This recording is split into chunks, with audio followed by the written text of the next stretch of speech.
All right, ladies and gentlemen, welcome to the series, the famed series, the infamous series, one might say.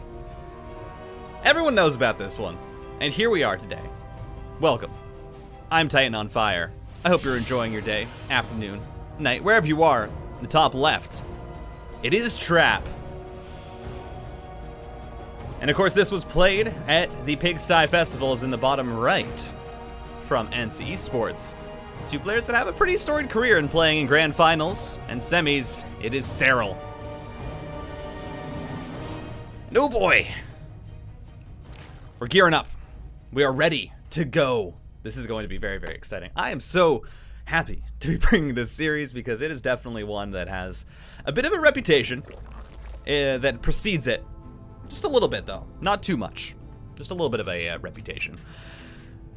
And we're on to Curious Minds for map number 1. Now, Serral and Trap, interestingly enough, have actually a very long history of playing, especially in round of 8s, round of 4s, finals. And for the longest time, there was actually like an entire half-a-year period where it was just Serral and Trap constantly making it to semis and to finals. And you would always see them face each other. And so there's a ton of information on these two players and the series that they played, which does make it very exciting. It makes it interesting.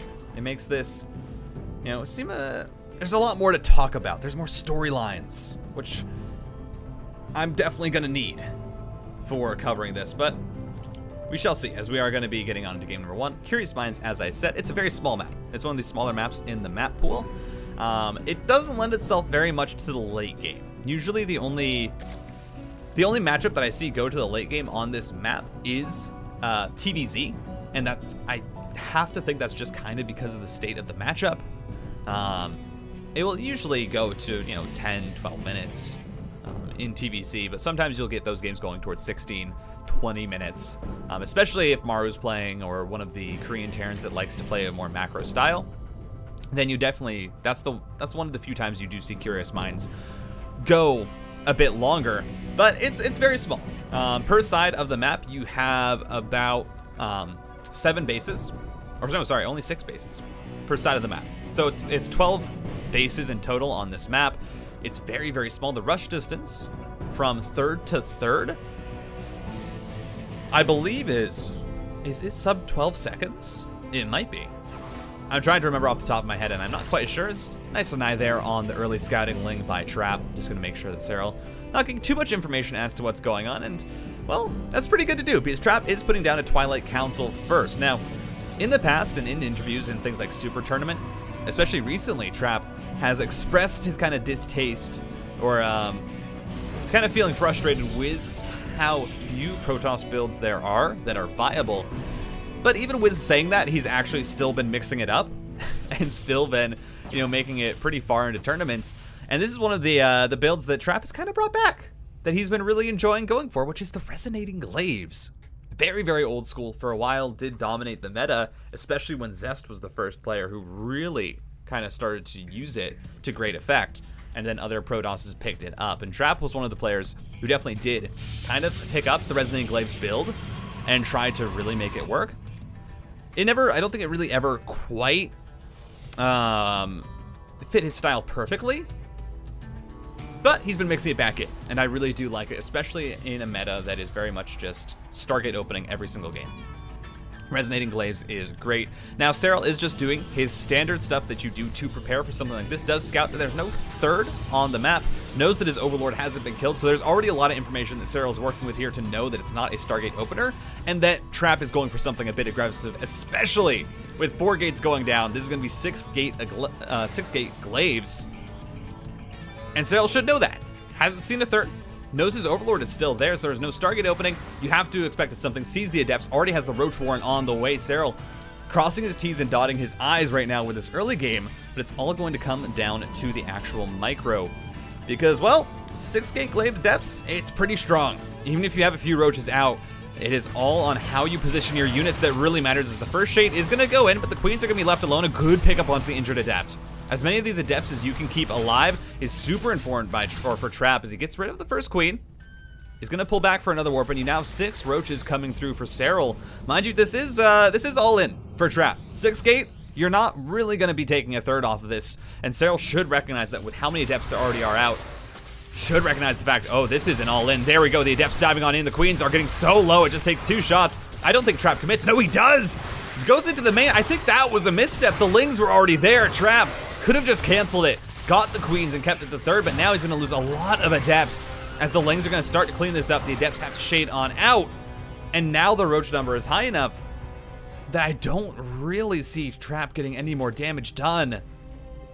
That felt like a massive misstep. I mean, the third felt completely exposed. Sure, there were Roaches coming down, but you could have got the Queens, kept going forward.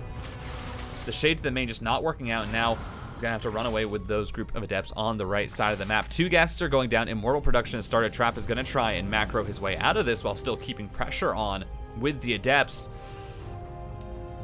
I don't know if it's gonna work that well. We'll see. Trap, I would like to see him try and go for something like a 3-pronged attack. Like 4 Adepts into the main, a few into the third, and then some into the natural, and that seems exactly what he's going to prepare to do. Sees the units that are prepared at the natural. There are Queens in the main. There are not enough Queens in the main, though. Trap is going to not really risk losing that Warp Prism. And so far, Serral, I mean, the split on these units has actually been pretty brilliant. Has at least 4 to 5 Roaches at every base that does not have a high Queen count. And then in the main, doesn't even really commit units, just keeps 3 Queens there to push back the Warp Prism. Has, I mean, a perfect read on what Serral wants to do with this, or with what Trap wants to do with this build. And it's just going to be able to push it back, really no problem. Now, Trap is trying to take the third base, but it's very late. It is very late. That is a 6:30 third Nexus. And there are 2 Immortals out. You will be having a third on the way for Trap. Oh, is he going to go for the surround here? Yeah, the Adepts are committing on in. This might be a bit aggressive. Where are the rest of the Adepts? They're finally going to come on through. The pickups onto the injured one. So good. And Trap's going to try and push now with a small group. You know, a few Immortals. Still, you have these Adepts, which are so good against the Zerglings. And there are no Banelings out for Serral. Of course, you went for Roaches. You're not going to have Baneling tech, because that is just too gas intensive if you also want to get Ravagers. This counterattack is going to be denied, and, well, I mean, Trap is doing a decent job of macroing out of this. Definitely is stopping Serral from really pushing across the map. Has gotten up to a hefty Immortal count. 3 already is definitely very, very dangerous for the Zerg, but doesn't have anything at home, and now these Lings are just going to dive on into the third base. I mean, sure, there's 6 gates. There we go. Finally, 5 Adepts going to be warped on in to clean this up while Trap is trying to push the front. Serral, are you ready? Well, the first force field's going down. The Biles are not onto them. The Immortals are split up, though. This can be very, very dangerous, but it's a massive group of Adepts on the right side continuing to fire. Now the flank's going to come on in. Those 2 Immortals are completely exposed. The Adepts are firing on the Roaches. That's absolutely not what you want. The Jugglers are going to come through, though. 4 Immortals still alive. More Adepts going to come on through. Trap's going to try and push this. Stalker's being warped in. Stalkers just do a little bit better against these Roaches than the Adepts. Now that the Ling buffer is gone, and the 4 Immortals, they do so much damage. Those cannons do just blast away. The Stalkers are going to get focus fired. Serral has to try and hold the 30. Knows that this is a heavy committal by Trap, and if he just manages to hold this, then maybe he's going to be in a good enough spot. But look at the worker count. Losing 7, Trap's back into a decent spot. More Adepts are being warped in to help deal with the drones that are being pulled to buffer. That Immortal's so low, but the pickups come through. They're going to be juggled back. Finally, one goes down. But Trap, this micro is astounding. It's so well done. The Immortals are still firing. Only one has died. The Queens are being brought in, but the Adepts are still alive. They're gonna shred through these light units, and the Immortals are still alive. Trap, the micro, almost impeccable. More Warpin's gonna come through, more Adepts. Roaches are on the way for Serral, but Trap, doing so much work here, has moved workers over to his third base. It's 54 workers to 38. Masterful transition here by Trap, and is now in a lead. Is ahead of Serral, who it felt like had every answer he needed for the Glaive Adepts, but never really took advantage of it. You know, built a ton of units, got into Roaches, but never took another base. Never was really able to do anything more than that. Is the Immortal's going to be juggled back. One already super low. These Roaches committing on in. This is a bit dangerous here for Trap, but look at the juggling on the weak Immortals. There's one still alive, firing away in the back. It will finally go down. but there's so much damage already done, and third Immortal will join, and these Immortals live up to their name. They are not dying anytime soon. Their shields are going to be back up. And this base should go down. I don't think there's much that Serral can do to hold it when you're just working with Roach Ravager Ling. Trap has the perfect composition to counter it.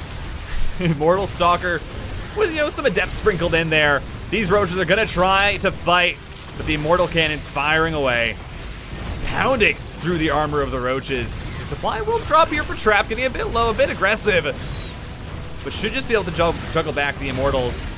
And as long as they stay alive, they are just going to out DPS the Roaches. There we go, the final juggle's back. 3 Immortals still alive, GG. Trap takes game 1. We're on to Glittering Ashes for game number 2. Just something I thought I would point out. Trap rocking the Bob Toss profile picture is brilliant. It's beautiful. One of my favorite ones in the game. In the top right-hand corner, oh, yeah, early probe just going out for the hatchery block. Love Pigs observing. Of course, this event from the Pigsty Festival. And I believe it is Pig observing these games. Absolutely awesome. There's Trap in the top right. He didn't get much of an introduction, but he's there. He's hanging out with the Bob Toss profile picture. Getting that game 1 victory. So solid. Like, extremely solid game by him. I mean, the Glaive Adepts, especially 6 Gate, is one of those builds where if you don't get damage with it, get damage done with it, that can just be game. If you're not perfectly on top of your transition, that can just be game over.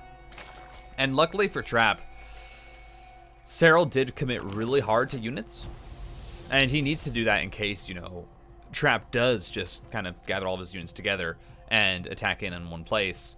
You need to get that amount of Roaches up, but it does hamper the Zerg's economy as we're finally getting the zoom-ins here. just a, you know, a minute later, so that's all right. And so because of that, then as soon as Serral defends the Adepts, he knows they're still across the map. He has to keep his units at home. He doesn't want to commit in, because one of the biggest dangers is that you commit across the map with Roaches, and then the Adepts just go into every single one of your bases, completely kill your mineral lines.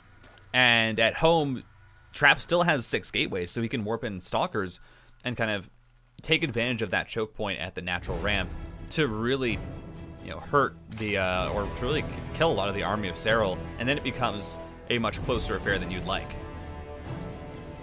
So Serral stays home, has to spend a lot of money remaking workers that he cut for the defense, and behind that, Trap is just getting up his 3rd base, knows that he has all the production that he needs, never goes up past 6 gateways, just adds on the robotics facility with the additional gas, gets into the warp prism, Immortals, 3rd base, knowing perfectly well that he'll have those warp-ins already available, and it was just a very well done transition by Trap. Now, this probe, just hanging around for a little bit longer than most probes do. We'll be able to see that the 3rd base is going down at this position, directly down or up from the main base.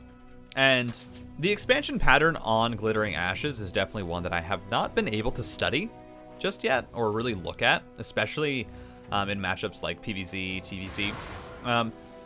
It tends to seem that a lot of players are favoring that directly down base.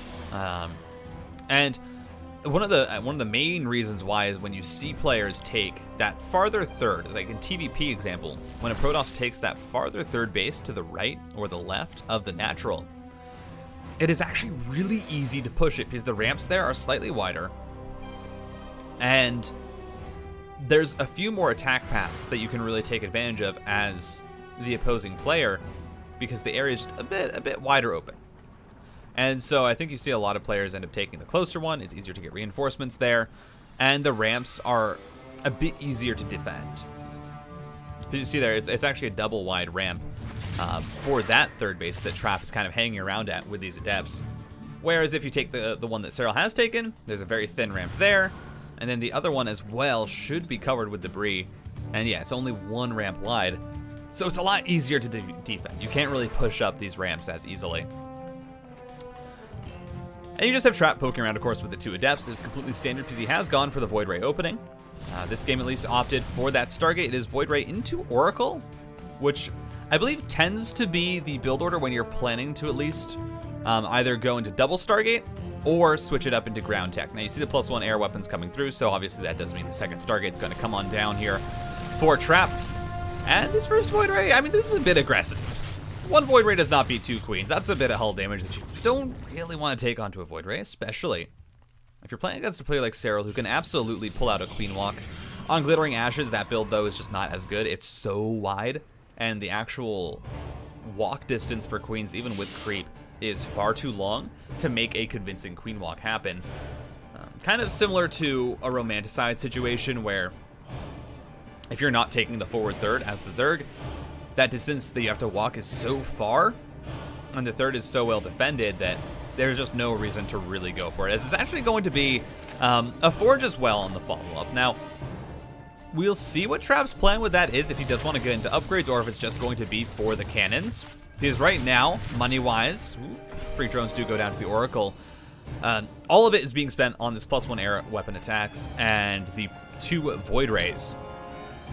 And you do also have the robotics facility coming on out. I imagine that's going to be for observers, as well as perhaps a Warp Prism for, you know, later game harassment or mid-game harassment. But it does look like Trap's not going to commit completely into Stargate.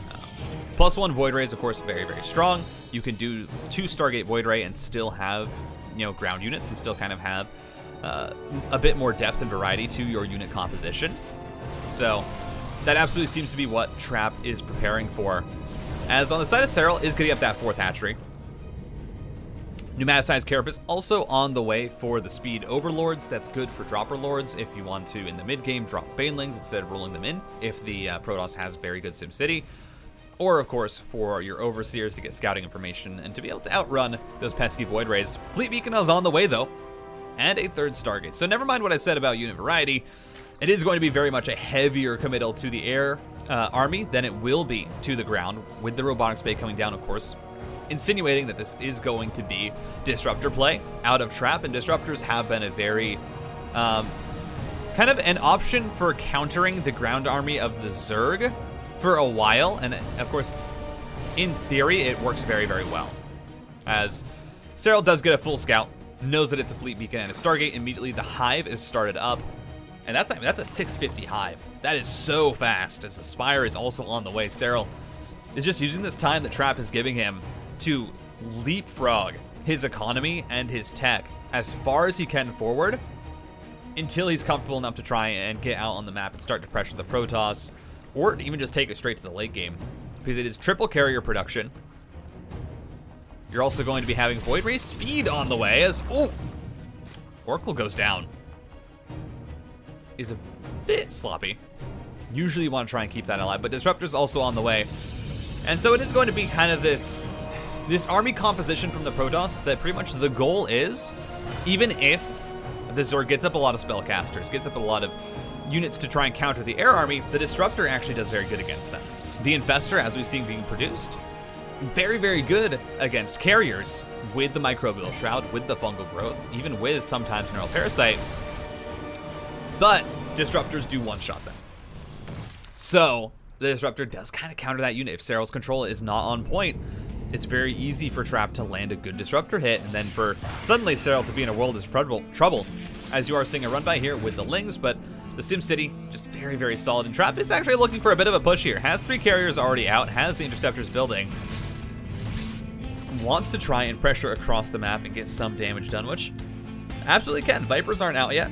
Corruptors aren't out yet. The Greater Spire is on the way, but no Corruptor production has begun. It is just going to be the Queens for defense.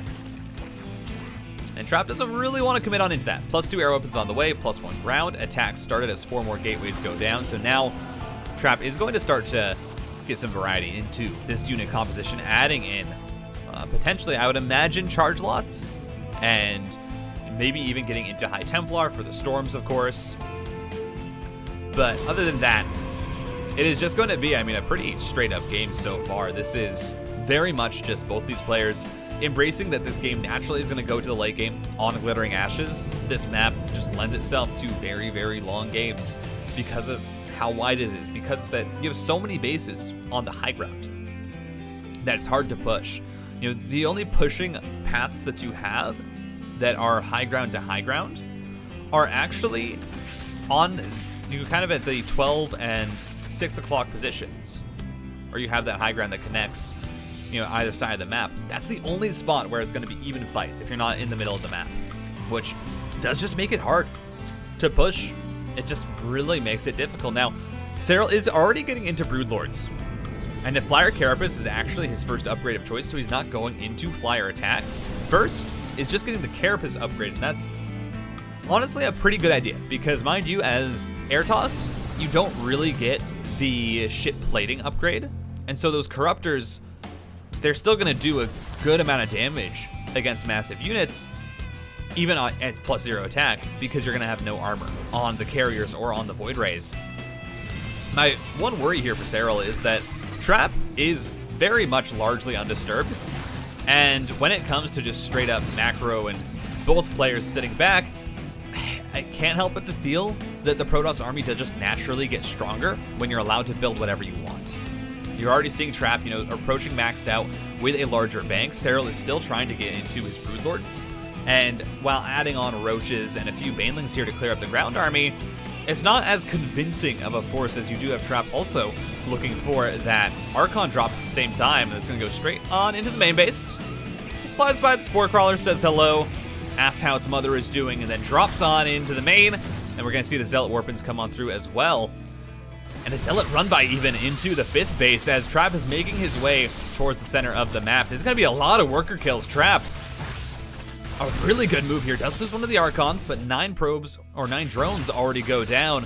More Warpins going to come on through to try and keep this kind of force busy in the main.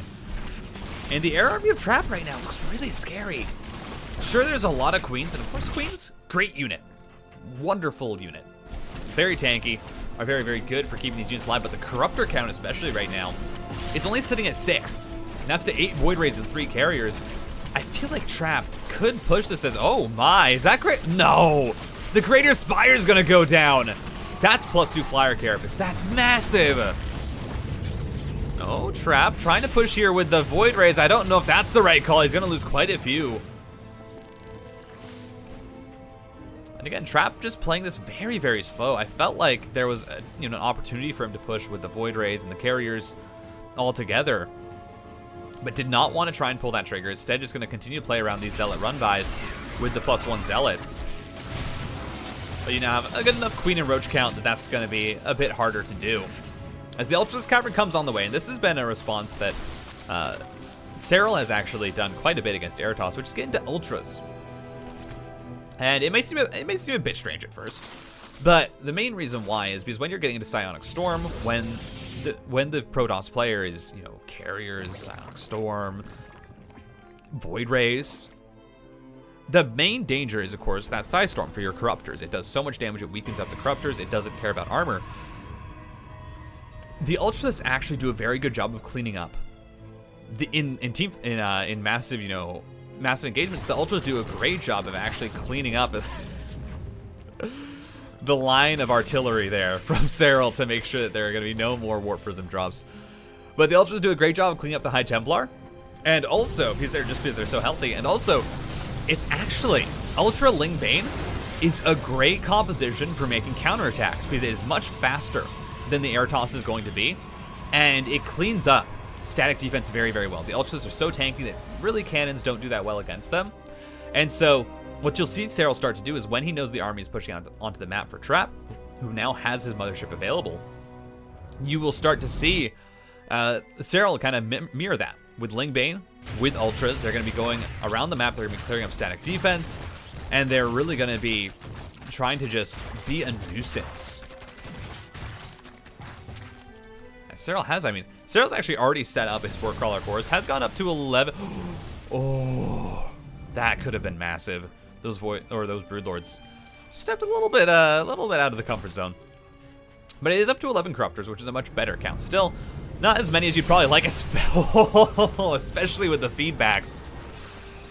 Trap's so quick on that, making sure that he's not going to lose anything.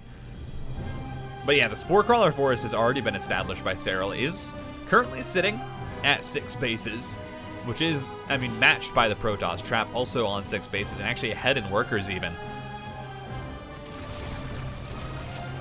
But it's going to be very hard for these Void Rays to really push out. And the Dark Templar, you did see the DT Shrine finishing up.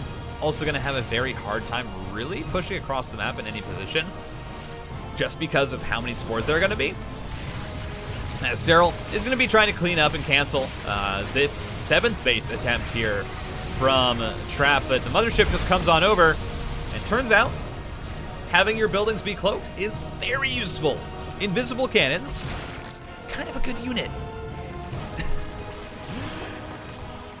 As you do have +2 finished up here for the ground army of Trap, it's not going to matter too much aside from, of course, the Archons. But even then, the Archons are not really high enough in count that it's going to matter. As great feedbacks there onto the Infestors. When they're full on energy, of course, that feedback does so much damage. But once again, Trap does not want to risk pushing it. It's just going to recall back. He's going to make sure that he can establish this 7th base because he realizes how important it is for him to get into the strong economy. So, you know, just getting up to 7th, making sure that, I mean, right now, Trap knows that he's actually ahead of Serral, tempo-wise. He knows that Serral right now is still on 6 bases, has not, you know, been working on a 7th at all. And so, Trap's pretty comfortable just recalling, just kind of moving around, trying to make sure that Serral is mirroring his army movement as well as it can. Oh my god! Trap, you are crazy! The whole army now onto the 6th base! This is the moves that you want to see with the Mothership. The spores do so much damage to it, but it doesn't matter. Feedback's going down onto the Vipers. They're already so low on health. The High Templar is going to go down to the Broodlords, and Trap is just going to back on up. Got 3 worker kills, and that's going to be about it. The Mothership gets sniped. It was already so low on health. I mean, a cool move, but unfortunately just doesn't really end up resulting in altogether that much because of how much static defense there was for Serral. Ooh. 1 dead carrier. There we go. 1 dead carrier is going to go down. That's really the first pick that Serral has been able to get on Trap's army. And Trap, right now, does have 84 workers. And that's actually kind of a worry for SkyToss, because when you're at such a massive worker count, it's very hard to build up the kind of the army size that you really want. Of course, right now, Trap's sitting at 116 army supply. It's pretty big. He's getting Tempest added on, working on Tectonic Destabilizers for that additional damage versus Spore Crawlers and buildings, just buildings on the ground. So these, you know, Tempests are going to be a very good addition. But I feel like right now Trap still needs a bit of time because Serral's army is just larger. Serral is at the point now where he's going to start using workers to build Spore Crawlers, and so he's going to be replacing those workers with army. He's not really worried as much about the mining because his bank is absolutely massive. Oh, these Void Rays are just going to get caught out. Great Parasitic Bomb onto the clump. Trap splits away the injured Void Ray and is going to be able to get on out. But it's very hard for Trap to really find any angle to engage with just how many Spore Crawlers there are on the map. I mean, there's 41! 41 Spore Crawlers! You don't push into 41 Spore Crawlers, that's for sure. But Serral, of course, still sitting on, I mean, 6 bases. And Trap is now taking that bottom right base, which does end up usually belonging to the player who spawns opposite it. Just because of how the expansion pattern works in this map, it's very hard to take that base and hold it, if you're looking at the top left and bottom right, as the player who spawns, you know, I guess symmetrically with that base. But he did have an Ultra in production from Serral, so he's going to be having that option for a bit of late game harassment options, as these Zealots are actually being really annoying. They have +2, they do a lot of damage. Ooh, I love this. Trap actually retargeting it onto the building that's researching +3. And luckily +3 is not that far along that it will really hurt Serral. Actually might even be able, it's not able to keep the Spire alive, which is annoying. Says Serral, you probably want to at least start working on your Carapace upgrades. Right now is only working, okay, it has +3 already finished, I was gonna say. It'd be weird if he wasn't researching that, but does have +3 already finished. Baneling's gonna run by this, I mean, attempted 9th base for Trap, which is very quickly going to get cleaned up. Banelings, Ultras, and Roaches, very good against buildings. But Serral is finishing up his upgrades for his units. The +3 flyer attacks will finish up the upgrades for the Corruptors. Is also getting +2 ranged here for the Roaches.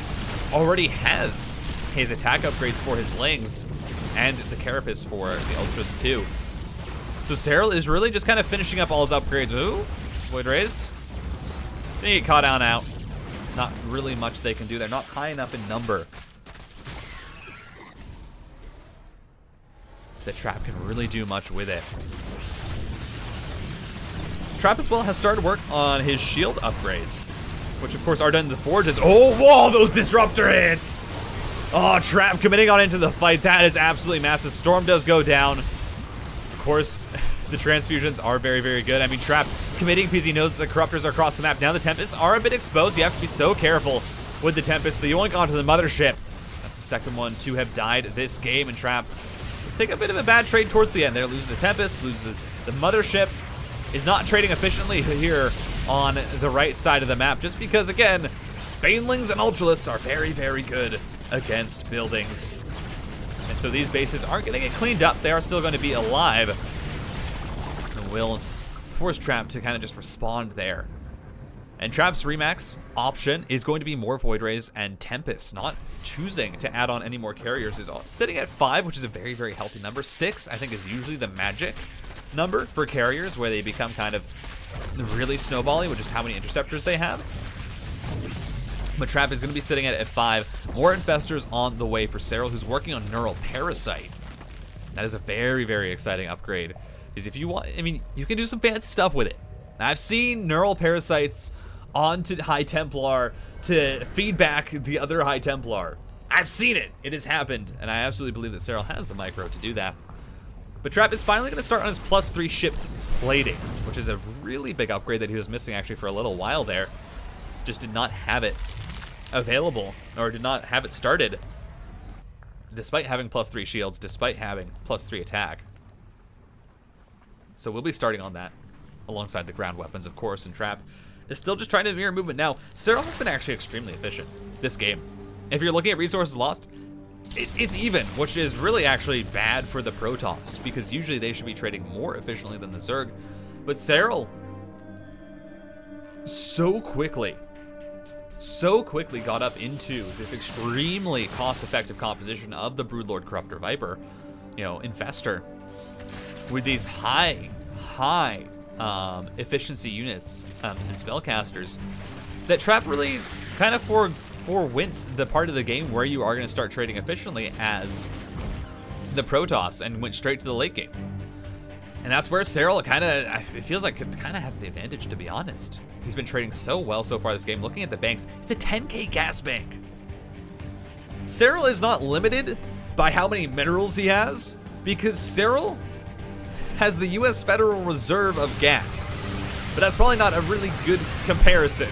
Anyway, here we go. Baneling's committing on into this. I believe it was even the 5th base from Trap. There aren't even that many workers here, just enough to mine gas. And, well, the Zerglings should get cleaned up. The Tempest's going to come on over. Unfortunately, Tempest really not good at singular units. That's where they kind of start to struggle. They got big balls of plasma, and they're kind of overkill on singular Zerglings, as Serral is now going to start to siege up this forward base. Has such a deep Spore Crawler line that he's now going to start pushing across the map. The Tempests are out, though, and you have to be so careful. These Tempests, I don't know if they're enough to one-shot the Broods. Right now, sitting at 6 actually might be enough.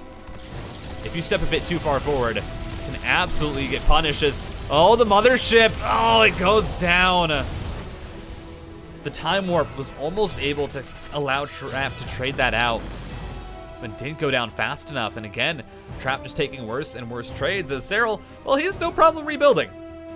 Serral has really not lost any of his Corruptors. He has not lost any of his Broodlords, his Vipers, or even really any of his Infestors. I mean, looking at it, 1 Broodlord has gone down, 1 Viper, 3 Infestors. That is all of the high-cost units that Serral has lost, in comparison to 7 Void Rays, Disruptor, 3 Motherships. You know, Trap has been having to replace his high-cost units. Serral has not, and that's where you're gonna be. That's where you're seeing this bank deficiency, this bank gap, this money gap that is coming out from Serral. Is just in how he's been able to keep units alive, which has been masterfully done. I mean, pushing with the Broodlords where the units aren't, where the Tempests aren't, and killing, you know, getting rid of the static defense, making sure to mirror the movement of the Eratos army with his Corruptors and Vipers. Now Trap is going to find a nice little counterattack here onto this base. Of course, it was just mining gas for Serral. Now sitting at 11k gas in the bank, which I'm not sure what you'll do with that much gas. But you could build 100 Vipers, almost. You could build 50 Vipers. I feel like that's totally worth it. This attack is going to get cleaned up. The High Templar do die, although +3 shields on Archons is a good upgrade. They're very tanky with +3 shields, and Trap is going to be able to now kill off a base for Serral, knocking them down onto about even base count. Both players, I believe, right now sitting ahead 9. Which is absolutely insane. Serral did have this 10th over here.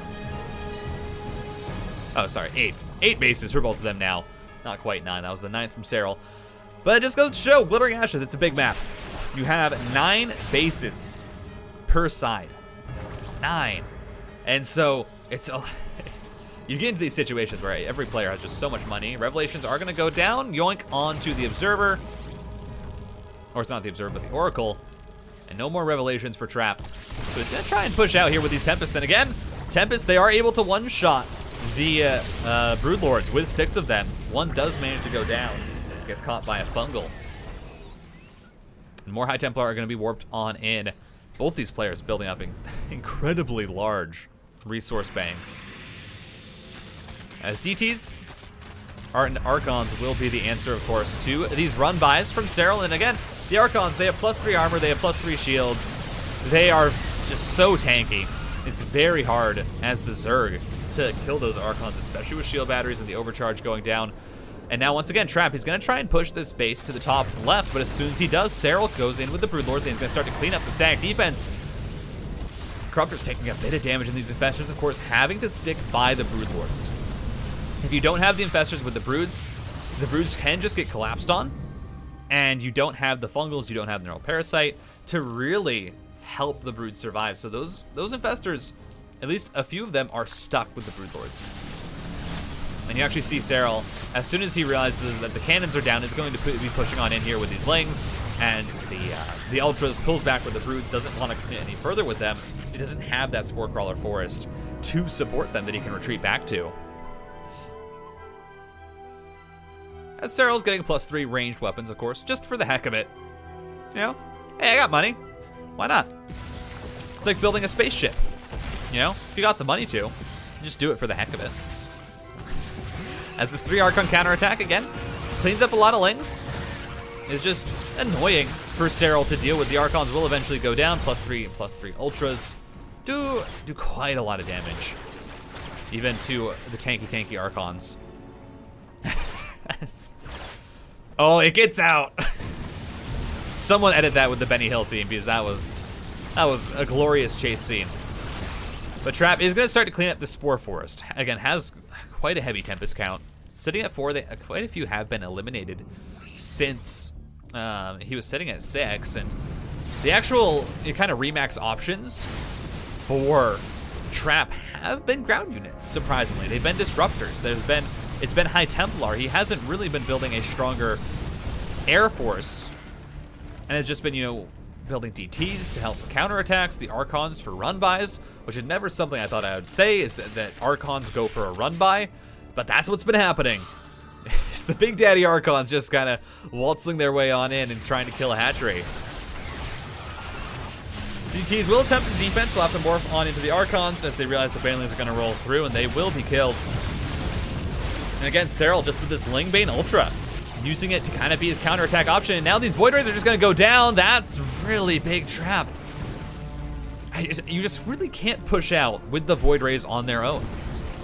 The real value of the Void Rays is that they can get so much damage done to the Corruptors when those Corruptors are focusing down things like the Tempests and the Carriers. But that's not the case if they're alone. As the High Templar are trying to auto-attack their way out of these Broodlings. Fortunately, 5 damage auto-attack doesn't really do altogether that much. Zealot run by will get cleaned up, and once again, Serral just trading so efficiently. has started to finally lose a bit more resources as the Ultralists have gone down, and Trap has been a lot better about babysitting his Tempest and his carriers to make sure that they stay alive. But even then, oh, this is a dangerous position for Trap. He has to recall. He has to recall. There's no way you just stay here as Trap. The army's just coming on in. Oh, this can be absolutely deadly. The storms are going to go down. Fungal Growth does manage to get a bit of the ground army. Trap's getting cornered now. Oh, this is dangerous. Another good side storm onto the Infestors, but the High Templar are so exposed to these Broodlords. And Trap's just going to keep moving. He's just going to keep going. He says, all right, well, I guess this is where we are now. Tempests go down. They're going to get one shot by how many Corruptors there are. The carriers are going to try and move forward. Now there are no Void Rays to help tank this up. The Archons, one of them even got neural parasited. Oh, the Stalkers, though, catch all of the Infestors, but does it matter? The army is dying for Trap. The Corruptors are committing on in. Doesn't matter if you have Blink Stalkers as a follow-up. Everything is going to die. And Trap just losing units almost everywhere across this map. The Void Rays were not there. They could not help out. And the bank is gone. 8 carriers, though, is the Remax. And if Trap is given the time to get up to 8 carriers, it can be extremely efficient. He's just using these Stalkers for run-bys and counterattacks. And, well, 3/3 Blink Stalkers, they are pretty decent at fighting. Even though, of course, they're a unit that you don't usually expect to be that good. But look at this. I mean, the Zerglings will clean them up, but the Ultras go down. Blink Stalkers are able to clean up a few of the Infestors. And Trap's just trying to buy time for these 8 carriers to come through. I mean, he can even build, I think, almost another 8. He can build 4 more, really, with the supply that he has left over, at the very least. Yeah, 8 carriers. He can build another 8. And I think that, I mean, I was going to say that might be the pathway here for Serral, but he doesn't, or for Trap, but he doesn't have the money. Oh, the blinding clouds, the fungals, that's, oh, that was brilliant.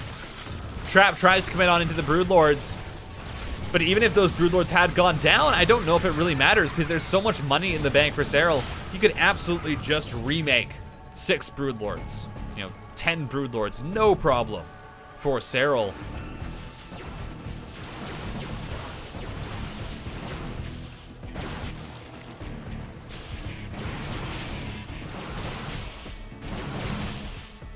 Trap is going to be pushing out here with these Stalkers. He's finally reached maxed out again, and it's on Void Rays and Carriers this time.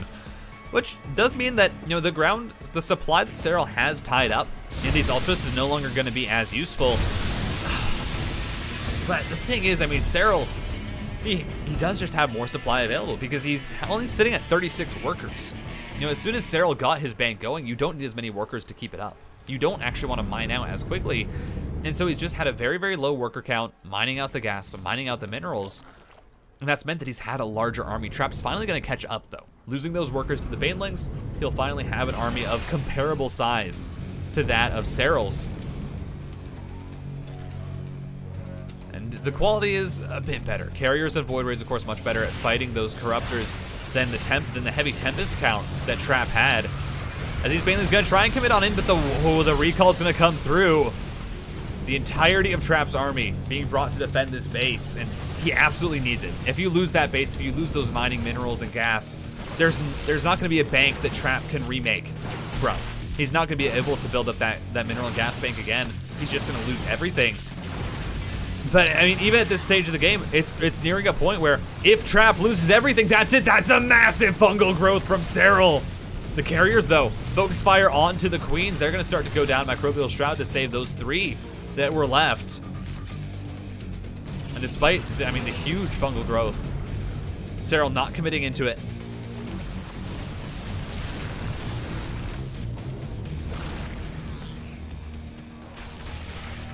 As this base is going to go down, Serral just being so, constant with these run-bys, with these attacks. Just making sure that Trap's never able to really mine a base comfortably if his army is across the map. And again, that's the way that Serral plays this matchup. That's the way that Serral, kind of takes these games and slowly starts to dismantle his opponent. As he's sitting, still in a pretty heavy, not an army supply lead anymore. He's killed a lot of workers, but is still sitting with that massive bank. And so somehow Trap needs to find a convincing fight here.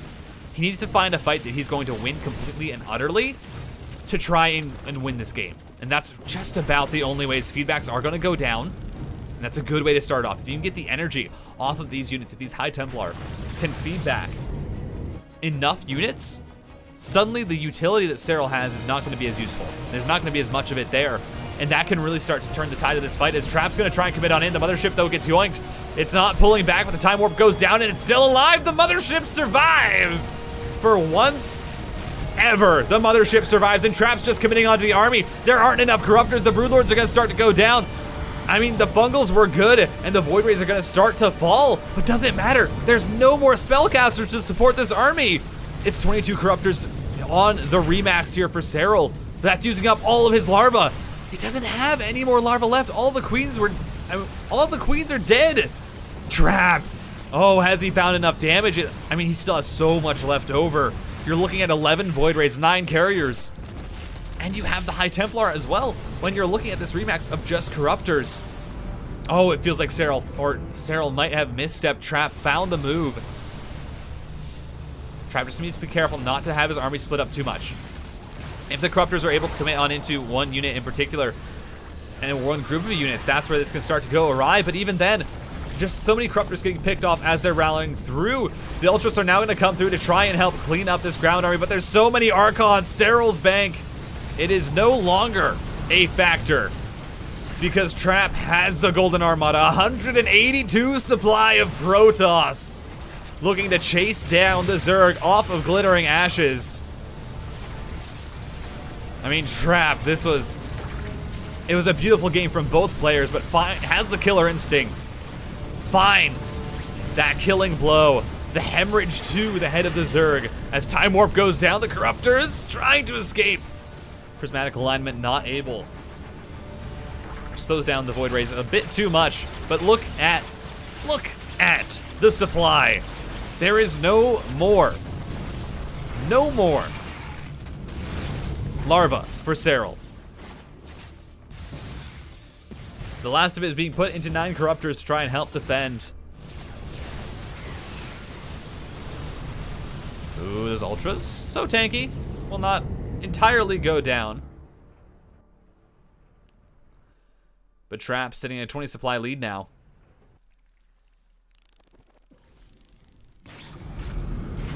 This Corruptor Ball's so weak. I mean, there's Storms as well.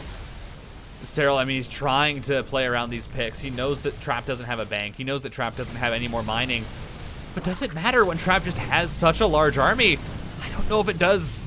Void Ray's getting picked off, but Corruptors are gonna fall. The Archons, ooh, gonna find a bit of splash damage. Oh no, Serral! Micros his units into the splash, and now the High Templar. Do they have storms? Oh, feedback, no storm. Serral's just running away. Finally, a storm goes down. More Corruptors are on the way, but again, all these Corruptors are so weak. It's 146 army supply to 114. 8 Broodlords have been built, but that doesn't matter. GG! Trap takes game 2. After a 32-minute affair on Glittering Ashes, we're now on to the other map that absolutely can go into the late game. We're so excited. It's gonna be great, but ladies and gentlemen, I think one of the even more exciting parts is that, well, Trap, he's up 2-0. This man, he's up 2-0. And that's really insane considering in such how good of a position our bottom right player was in. That, of course, is Serral. But Serral was in a great spot. Serral had the units that he wanted to get into. He had the tech. And even, I mean, managed to do the damage to Trap. The issue was, as soon as all the workers went down, the bases went down, Trap pulled the trigger, and Serral wasn't ready. Trap had maxed out on Sky Toss, was sitting, I mean, at the end of it, at 181 supply. And so he's like, he said, pretty much, he saw the bases going down. He knew he didn't have a lot of workers. He had to find damage. And he saw Serral's army. It wasn't quite being paid attention to. Dives forward, manages to find the damage. And Broodlords, as good as they are in the late game, as soon as they are, some unit is on top of them, that they just completely melt away. And that's what we saw with the Void Rays and the carriers cleaning up the broods. I mean, cleaning up the tech units especially. As soon as the Infestors and Vipers went down, there was really there was no more lenience in that Zerg army to try and force engagements on Serral's terms. And that's what those units allow. They allow for the Zerg to kind of take fights here and there, to get picks where the Zerg wants to. As soon as you don't have those gas units, as soon as you don't have those spellcasters, really the Protoss army is free to do as it wants. And if it catches you even slightly out of position, it can absolutely just crush through you, and that's what we ended up seeing.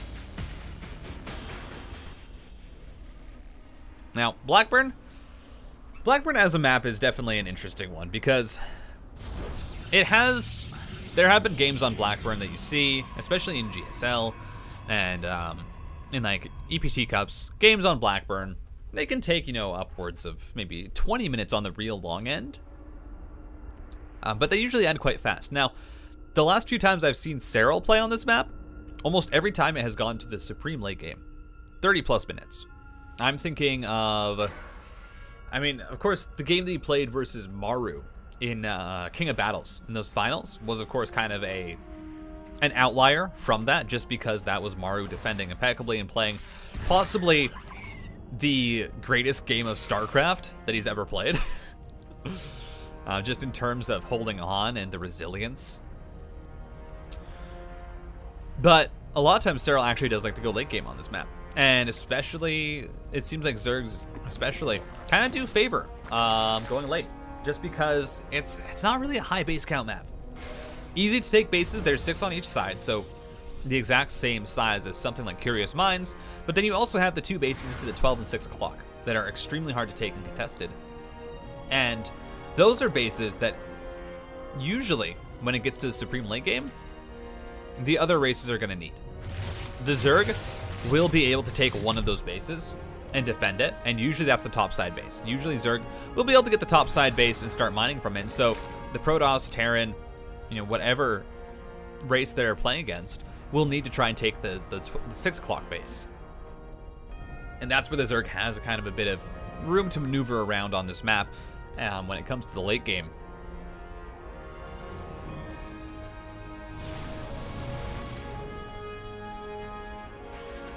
And we are going to be seeing +1 from Trap. So, of course, Void Ray Oracle opener going into +1, the exact same opening that he did last game. And very much indicative that this is a game where Trap wants to just go straight into the late game. He wants to go straight into the macro. He's not really, he doesn't have any build prepared for this map. And I think that's the real big thing about Trap, is that when he has a build prepared for a map that's a bit more aggressive, that's when he'll be aggressive. That's when he'll, you know, try and end the game is, oh, that's a massive pick. The Oracle just went down. That should not happen, especially only for 2 drones.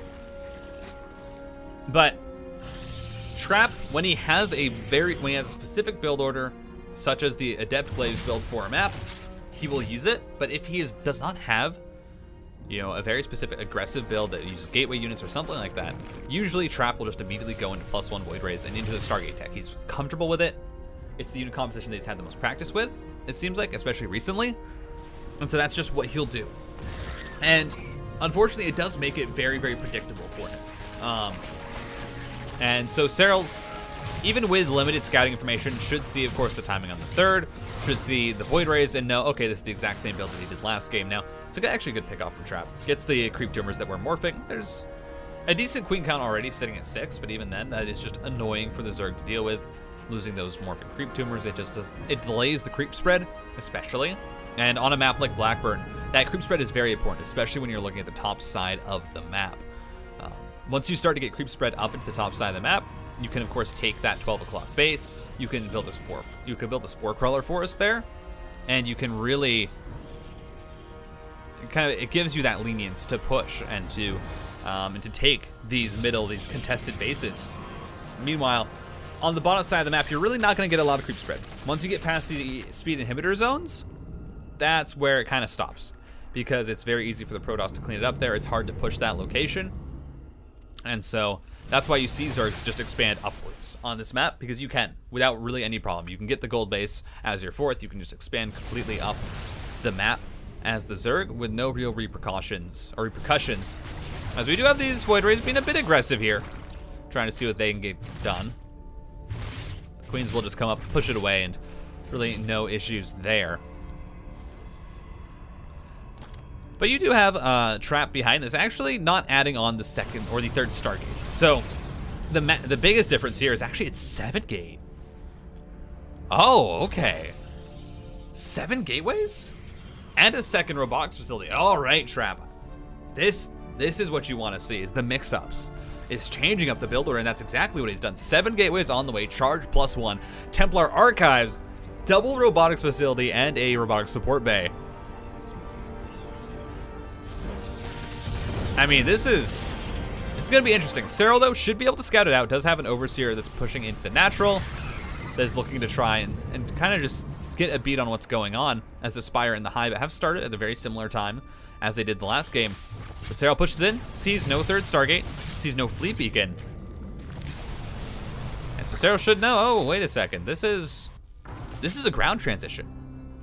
That's right. Trap's not building any more Void Rays actually off of this. He has +1 air weapons, no more Void Rays. And of course, Trap will absolutely probably later in the game transition this into a third Stargate at some point, but he's just going Disruptor Charge Lot with the Void Rays that he already has out, and this is going to be the army that he's just going to kind of push around a little bit with, trying to apply some pressure on the map. And it's an army that deals very well with Roaches, deals very, very well with the Queens, especially. The Charge Lots are such a good facet for that, and the Disruptors. 2 Disruptor hits, Queen is dead. 1 Disruptor hit, Infestor is dead, and we already see there is an Infestor being built, and Vipers on the way, as Serral is just maxing out on Roaches. So, is going to be getting up into this massive Roach ball, and this is kind of just the read from Serral. You recognize, oh, it's not just going to be straight up into carriers. I'm going to have a bit less time to build up than I did in that last game, so I'm going to build a bit of a Roach force beforehand, so that gives me a bit more time to start working on my Broodlord Corruptor, and so I just don't die to Trap's push. As looks like right now Trap is going to be kind of pushing around a little bit. I don't think he's going to commit until he has +2. No, actually, Trap's just going to go for it. All right. Disruptors, shot out, get yoinked on in, and, well, Vipers, very, very good at dealing with almost everything in this composition. Disruptors, I mean, Void Rays, all of it. But you do have a Zealot counterattack in the top right side that did get 3 workers, force drones away from that 5th base of Serral. But there we go, Fleet Beacon on the way for Trap. Should be seeing a 3rd Stargate as well at some point after he's added enough Disruptors to feel comfortable.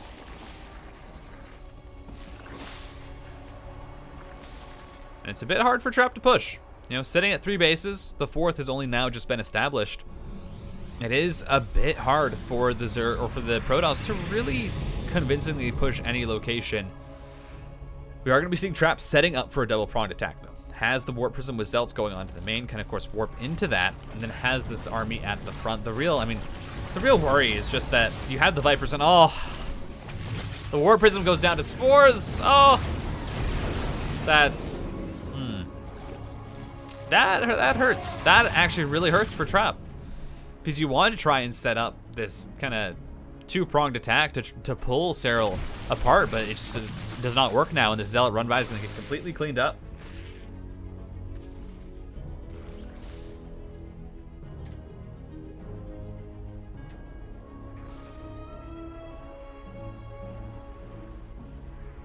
And Flyer Attacks is on the way for Serral. +2/+2 as well for the Lingbane. Of course, he's not going to be getting ranged attacks because Roaches aren't the end game for Serral. They are to try and propel this game, you know, a bit forward. They're try and get Serral into the late game. They're not going to be what he's going to continue to build. It's going to be, again, Ultra Lingbane. As we do have, once again, Void Raid Speed, Flux Veins on the way. A Zealot run by here into the natural can actually be quite annoying, as Serral doesn't quite have Queens in position. Oh, the Broodlords are scouted. That's massive. The Speed Warp Prism sees the Broodlords, knows that they're on the map now, as Disruptor shots Queens get so low. Another one going to go on out. The Queens get completely eliminated, but the Fungal Growth onto the Void Rays. 3, 4 go down.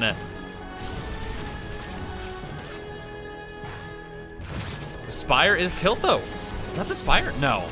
Greater Spire is morphing. I was gonna say, no way the Spire goes down. It does seem like the secondary Spire went down, so Serral is now rebuilding that.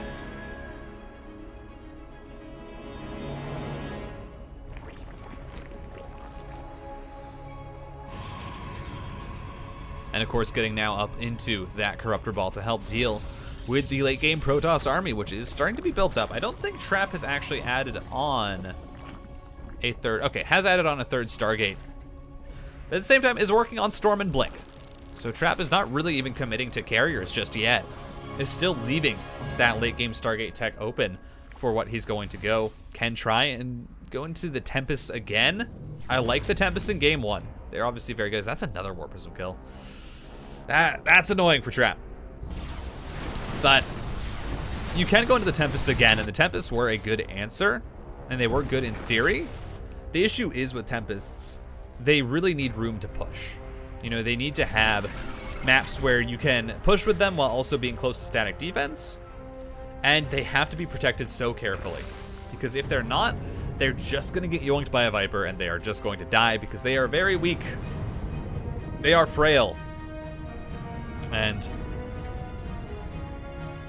well, it is the Tempest once again for Trap. Blackburn, luckily, is a bit of a closer map, just in terms of how close your bases are to your opponent, than Glittering Ashes. So I do have to imagine that the Tempest will be a little bit better, at least in the fact that you are going to be closer to your bases when you're dealing when you're on Blackburn and you're pushing with the Tempest. Is that's some great feedbacks onto the Vipers. They're gonna have to go back, get energy, get transfused. Of course, enough Queens to easily do that, as Serral is starting to set up the Spore Crawler Force. Can't push with the Broodlords until he has those established, or else Trap can just dive on top of the Broodlords with the Void Rays, especially with +3 air weapons on the way now. It's gonna start to get very, very risky for Serral to push. Because right now Serral is just sitting at +1 Carapace and +1 Flyer. And that's going to be the real, I think, big difference in this game, is that upgrade disparity.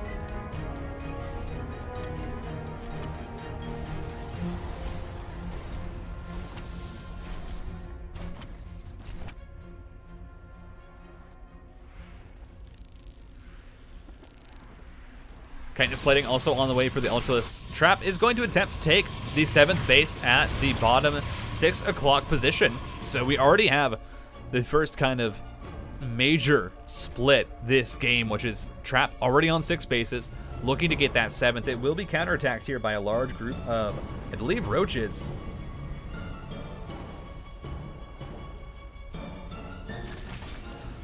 Oh, no, sorry, Lings. They will try and stop it. Actually, there's not much here for Trap to really stop these Lings from killing this base. He just doesn't have any units. Has some good disruptor shots onto the Queens. A lot of Void Rays get abducted, though, into the Corruptor Ball, into the Spore Forest, as, ooh, High Templar. So close to going down. But Serral right now is still just sitting on 6 bases. Finally established his 6th by the speed inhibitor zones. As the Ultralisk, it will be freed by its brethren eventually. Just give Serral time, and he will free it. Oh, you did hear the roar. That's really cool. I did not realize that. Did not realize they added an audio clue in. That's very, very awesome. As you are looking, of course, at +2 ranged weapons for Serral coming on through. Anabolic Synthesis on the way for the Ultralisk speed. Gonna make them a bit more speedy when they are off creep. Of course, it was one of the biggest upgrades that was introduced to help Ultras be more viable in the late game. And it absolutely worked.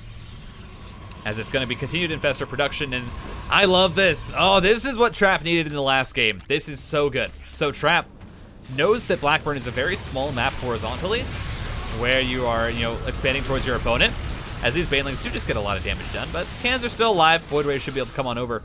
So, but what Trap is doing is he's setting up shield battery kind of outposts around in this top position of the map where it's the most wide open, so that he can push these bases and the Spore Forest of the Zerg a bit more easier, while also having the shield battery support.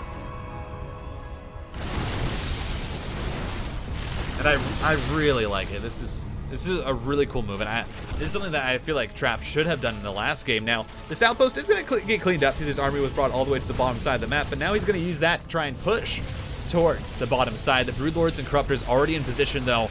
Just a small group of Roachling being used to clean that up. As Fungal Growth goes out. And that should be, unfortunately, a very, very dead Disruptor. Ooh. Archon not going to go down. Sitting at a healthy 6 health points. About as much as probably the average human has in StarCraft 2, I'd imagine. Because that's one chomp from a Zergling. I think that makes sense. But we're in for it again. 2 back-to-back Supreme late game ZVPs. I mean, did we expect anything else? Did anyone expect anything else from this series? No. No one did. We all knew that this was how this was going to go. This is what we're here for. It's for the long run. We're here for the full length of this series, and this is exactly what we signed up for. 5 more gateways on the way for Trap. Of course, now starting to work on his shield upgrades as he gets started on the ship plating, which is, of course, the next big upgrade for him.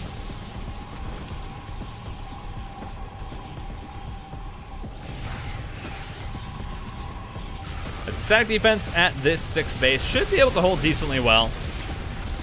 Even with those pylons of cannons going down. Ooh, the Spore Forest moving forward. Trap feels like he has a bit of an opening here. That's a great fungal growth, though.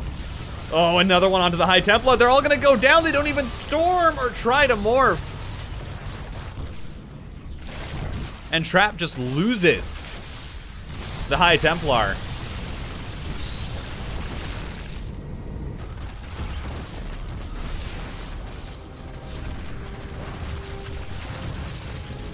And this outpost is going to get cleaned up by the Broodlords. There are a lot of Tempests here, actually. This Tempest can one-shot. Currently sitting, I believe, yeah, it's 7. It's more than enough. You have to be very, very careful as the Zerg. But the base is going to get cleaned up here by the Ling Roach. Trap is not really having enough ground units to really, afford to push down here. And behind it, Trap, this is interesting, because in the last game, Trap really focused on rebuilding workers, and he got up to about 81 or so. On this map, where there's less bases, is only going up to 61. Is getting Tectonic Destabilizer, and is getting a ship plating, but he's actually just building army. He's getting more Void Rays to support the Tempests, and he's just trying to build this massive Golden Armada to help fight the Zerg. And, I mean, right now, absolutely is able to. 137 army supply to 123. Of course, losing those High Templar does hurt. Right now, only sitting at 3, and so even for feedbacks onto Vipers and Infestors, you don't really have enough feedback energy to get all of those units. That just makes it a bit harder for Trap to take these later game fights. As these Stasis Wards are going to be annoying. That one should time out, though, before it does end up getting triggered, unless, yeah, it does end up timing out. More cannons on the way, though, for Trap, and Serral starting just to build up a bank. He's going to be posturing. He's going to be looking around. He's going to, of course, be looking to defend against the Protoss movement is the main part of this, because this army's not really pushing army for Serral. Until, have a bit more units as, ooh, the mothership is going to Oh, it doesn't survive.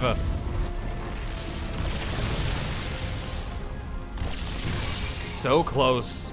It couldn't quite get out. But for Serral, until you get rid of the Tempests, until you get rid of the Void Rays, until you find a decisive fight, you're really just, you have to defend. You have to wait for the Protoss to make a mistake. But the big thing here for Serral is actually he's taking the 12 o'clock and 6 o'clock base. And Trap, he doesn't really have a ground army to do anything against that. One of the big things about last game that Trap had was a large ground army to help counterattack, but now he doesn't have that. The Queens managed to get rid of the Disruptors with a good yoink onto it. Actually, I think the Disruptor just walked forward. Bit of miscontrol there as the Tempest doing a great job cutting back. Managed to find some decent trades. But Serral's been trading more efficiently. He's actually even better than last game. Now it's 4K more minerals lost for Trap than for Serral.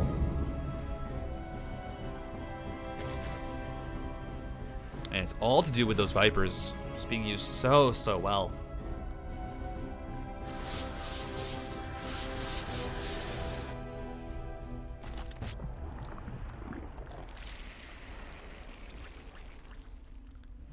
Changelings do end up expiring.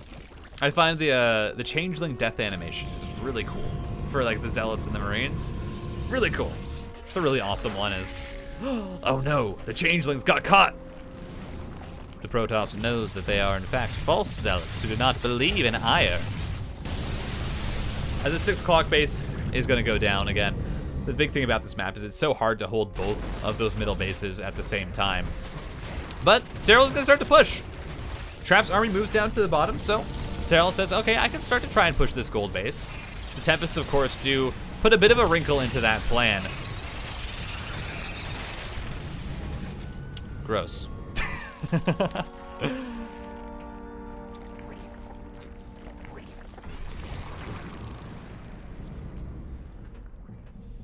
But yeah, the Tempests right now are really what puts a wrinkle in Serral trying to push, especially with such a high Tempest count that can still one-shot Brood Lords.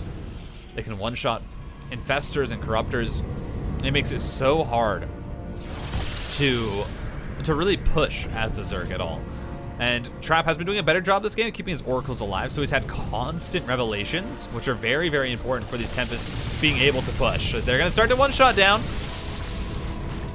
these Spore Crawlers. Fungal growth on the High Templar doesn't really end up getting much, and Serral's gonna move his ground army down to the bottom side of the map. Disruptors are here, though. It's okay.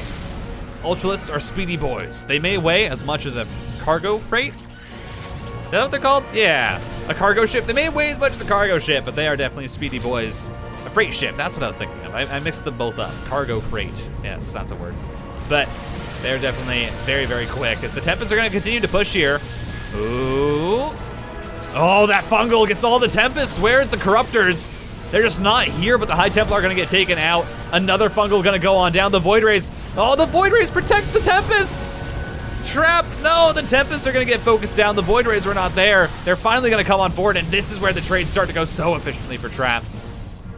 So when he's able to punish Serral for trying to dive on top of his units, he's now gonna retreat back to the shield batteries to get healed on up. Even throws a few more feedbacks onto those Vipers.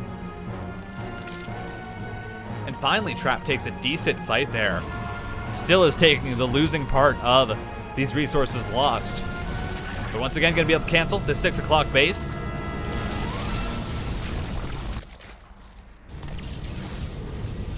And we're now almost 25 minutes into this game. In a situation where both these players are just so experienced. I mean, of course, you have Serral, kind of the pioneer of this late game Zerg army, who would play it against Stats. Was the best late game Protoss. And Serral was the one who was able to beat him with this army composition. And of course, this is a situation that both these players have been in before. As I mentioned, they've played a lot. The last time that they faced off in the finals, they faced in 3 finals in total, or 4 actually. The last time that Trap won was in January, where he got his first win over Serral in a grand finals. Every other time it has been Serral who has gotten the win over Trap as Chain Fungal's going down. Finally, Storm's gonna be moved on forward to push the Infestors back, but that means that the High Templar's lives are forfeit. You try and stand against the Zerg force alone, and well, that's how it ends. But the last time the Trap won a grand finals against Serral was the last time they faced in one, which was in January. For the longest time, though, it was Serral who had the winning record over Trap. I believe it was on something like an 8 series win streak. They faced in 2 finals back-to-back. Serral won both of them.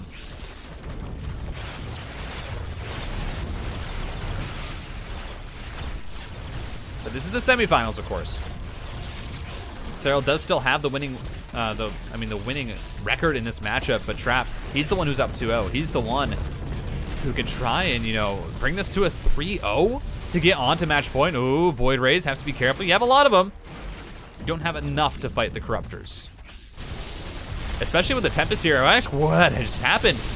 Trap supply just dropped. The Tempest were fighting at the bottom right side of the map, and now Void Rays are going down. They're getting picked on off by the Corruptors.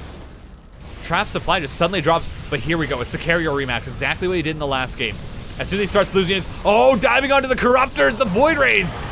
Moving on in the Prismatic alignment, so many Corruptors go down. All of the Vipers fall. They need to be rebuilt. That was a great move by Trap, and sure, these Void Rays are low on health, but you've cleaned up a majority of the army. Oh, but you can't step too far forward. These fungal growths cause a lot of the Void Rays to go down. And it's 11 Corruptors. As a response, Trap not moving all of his army together.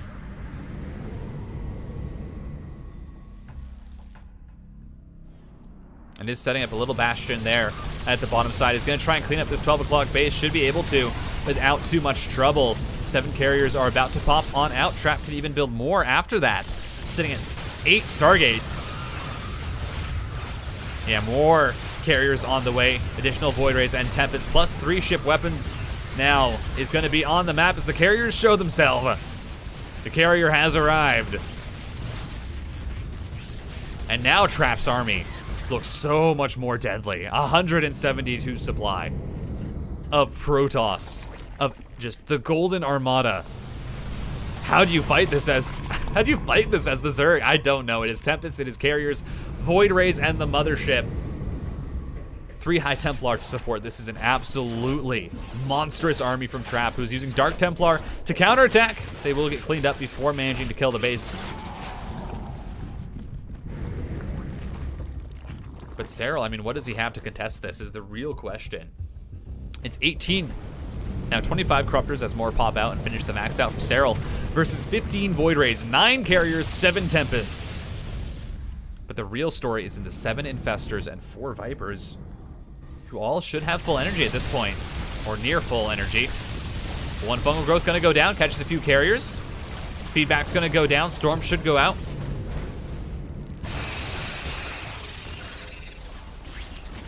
That is a graveyard as the carrier does get yoinked back. Trap was trying to push, but just really didn't have the position to be able to. Now he needs to remax once again. Disruptor is going to be added on to help deal with, of course, the Infestors. And 3-3 has started up for the Flyers. This is, I mean, the thing is, Trap needs to try and get serious damage done to Serral before 3-3 is finished for the Corruptors. Because once 3-3 is done, these Corruptors just fight so much better, so much more efficiently. But that is a snipe on the 12 o'clock base. Trap moves in with the Void Ray hit squad, which might just get intercepted by the Corruptors. Parasitic Bomb does end up going away, but 2 more Corruptors are going to die. And it's going to be the strategic recall. Assimilation successful. Oh, Neural Parasite onto one of the Oracles. That's what that voice line is that you just heard. Ooh, Fungal Growths get almost the whole army. So much damage. Parasitic Bomb as well, just getting so much damage done. Trap's not splitting. Oh, Tempests go down, Void Rays go down. Even loses this Nexus at the 6 o'clock position. Oh, Serral. Looking so good. Still has this massive Corruptor flock. 3-3 almost done. Ooh. You don't want to lose these Vipers. If the Vipers get sniped, this becomes so much harder for Serral to fight Trap. I think he's perfectly fine with giving up that top left base. Of course, doesn't really have any mind to do there. As Fungal Growth goes out, that might be a dead Mothership, but High Templar moving to zone out the rest of the units. But yeah, that is a base that's out of gas, out of minerals. Trap, not really worried about it. The only base that he really cares about is the 12 o'clock and the 6 o'clock. Those are the only ones with minerals and gas left for the most part. Those storms are massive. The feedback's onto everything. Oh, Trap. That was a great immediate turn as Serral tries to commit on into the units that he thinks are out of position. But no, Trap. Oh, he's looking to try and do it again. Just push on in. 174 force supply of Protoss. And the Vipers are dead. The Corruptors are dead. The Vipers and the Infestors are dead. And there's 27 more Corruptors on the way. But Broodlords are going to start to go down. There's so many Void Rays. 7 more in production. Once again, Trap is using up his entire bank to try and find a decisive fight. And once again, Serral's supply is dropping.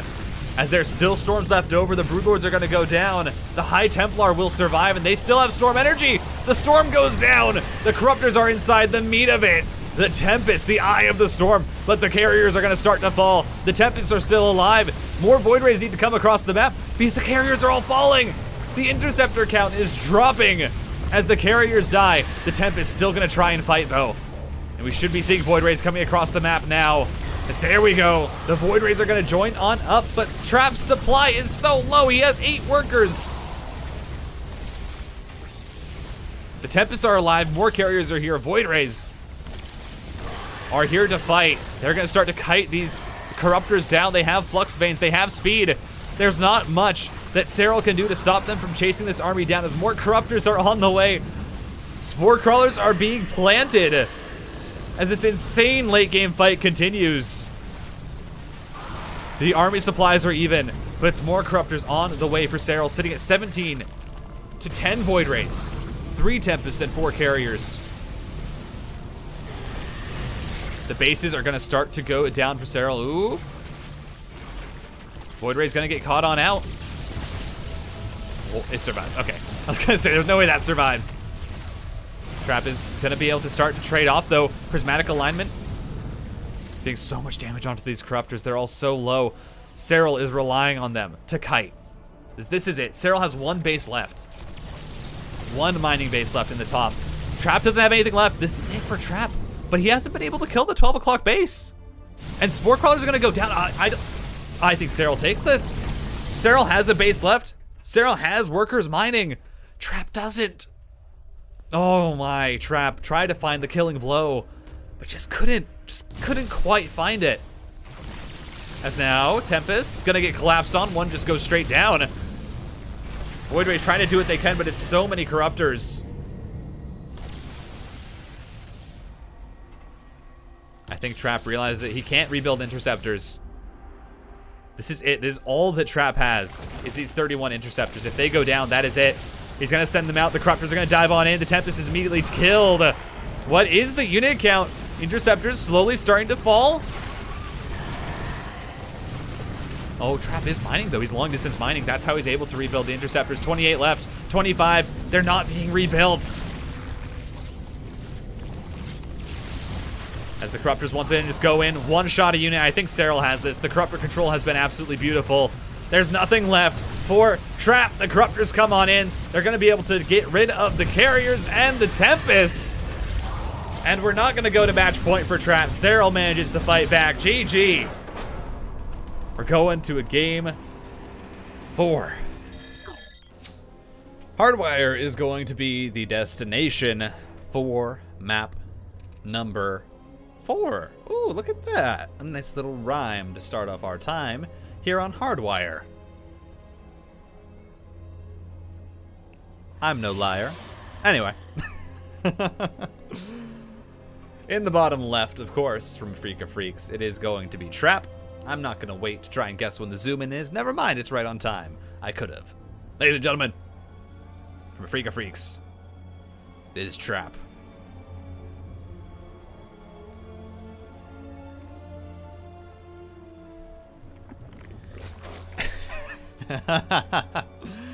And going for the 14 pull. Who else would it be? Who else? Who? Man. Oh, this is why we love these players, man. They're so creative. They just do stuff. They just do things. It's like, oh, I could go for this build. They do it, especially on Hardwire, which is, you know, a bit of a smaller map. The rush distance is still pretty long, but you can be a bit cheeky on it, and Trap is going to scout it out with this early probe. As of course, it is Serral in the top right. Didn't mean to leave you guys hanging. I know you were dying to know. You were wondering, who is this player in the top right that managed to take a late game ZVP off of Trap? Well, it's no one but the master himself, of course. The Phenom.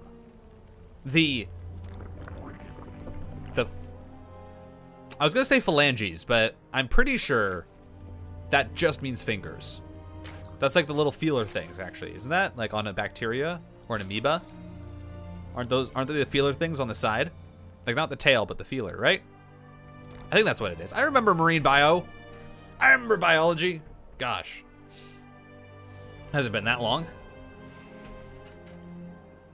Yeah, it's a bit of a mix-up with the early pool, of course.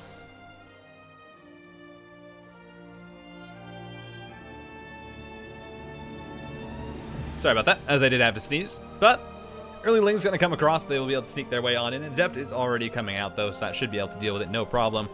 And you do have Trap hanging around a probe on the outside of Serral's base.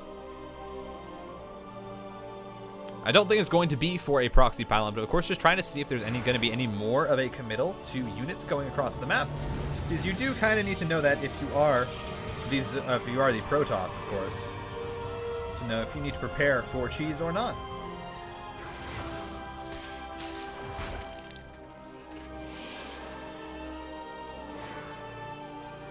And so far, it does not seem like Trap doesn't need to prepare for any sort of cheese, but we are seeing, once again, the Twilight Council going down first. No Stargate. Now, I wasn't actually looking at the timing of it, but what would be really interesting is if Trap actually delayed his Warp Gate to make it look like this was a Stargate opener, which is something that I've seen some Protoss players do. Because usually you will be getting that Warp Gate right around 2 minutes when it finishes up. But if you're going Stargate first, you actually delay it until 2:30. Some Protoss players, what they'll do is they'll actually, even if they have the gas for it, delay that Warp Gate until 2:30, like starting at 2:30, just to try and make it seem like it's a Stargate opener. I don't know if Trap did that. I would love to go back and see. But it's going to be the Glaive to Depths once again. It's going to be the attack from Trap. Gonna be trying to catch out Serral. The last time, this build didn't go so well. Last time this happened, Serral defeated it pretty handedly. And so we'll see if it goes any differently. I don't imagine it will. I mean, if Serral defended it once, Serral can defend it twice.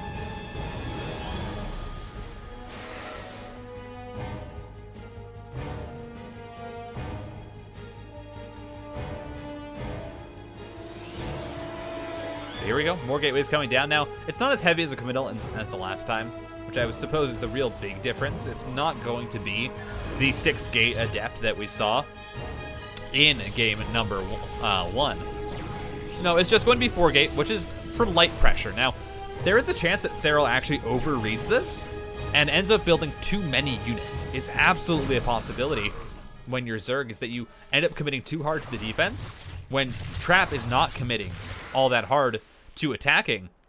And so Trap's transition will just be better because he built less army units. He's just trying to apply light pressure, but he'll have a third coming up. He'll be having, it looks like, disruptors coming on the way as well with the robotics bay coming down.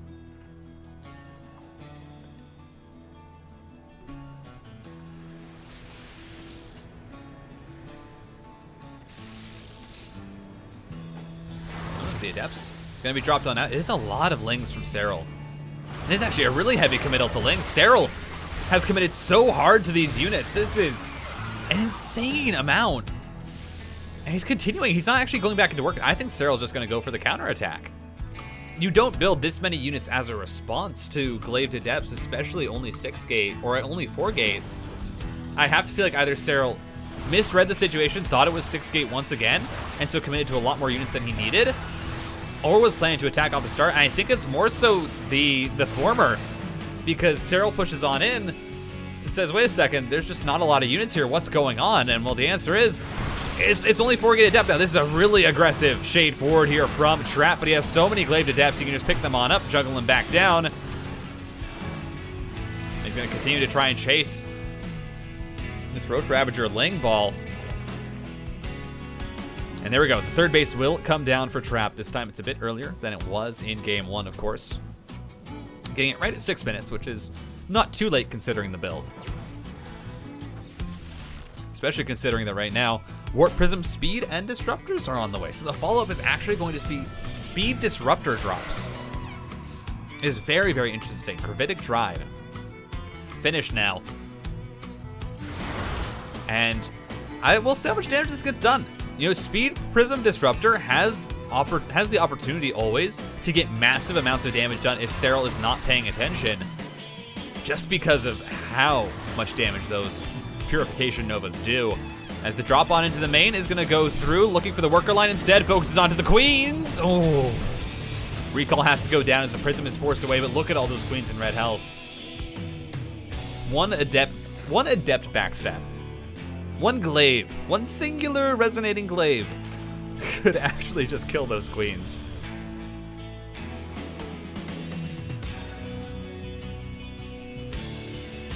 Look at this push here from Trap. This doesn't even have +1, but it's so many glaives and disruptors. The thing is, there's a lot of roaches for Serral. Again, Serral right now is sitting at 61 workers, 3 bases, hasn't gone up to a 4th. And just is sitting on a massive army of roaches. And so this attack that Trap is going for with the Glaive Adepts, with the Disruptors, it is entirely reliant on the Disruptors getting damage. And that is, I mean, Serral's really good at not taking damage from Disruptors, as a Colossus has joined the fight. 7 gateways here for Trap, as he is starting to slowly probe up his 3rd base behind this, but he's really just committing almost all into this pressure. Disruptors haven't fired out their first shot. Trap is being so patient with it, because he knows that as soon as he commits that first Disruptor shot, that's when Serral can commit on in. Here we go. Adepts shaded away into the natural. 1 Disruptor has already gone down. And it looks like the Shade's getting some very good worker damage. The Focus Fire from Trap, and now the Shade back to the army. Or sorry, the Shade into the main, I think. But the Adepts do get cleaned up. And this Trap is just slowly starting to lose steam here for Trap.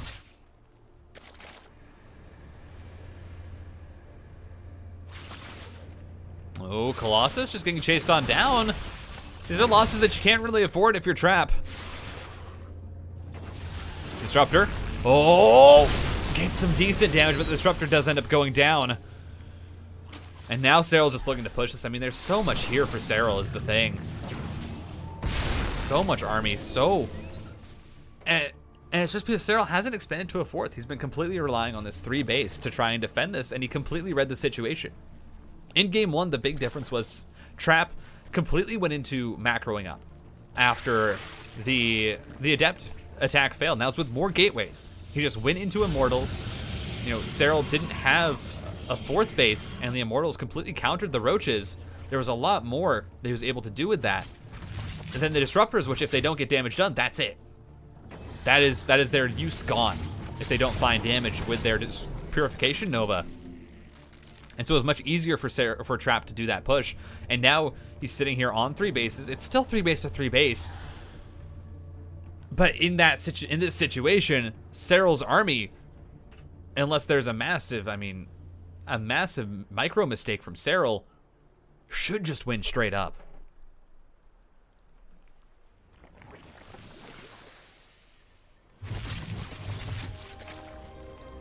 Speed Prism not going to be allowed on into the main base.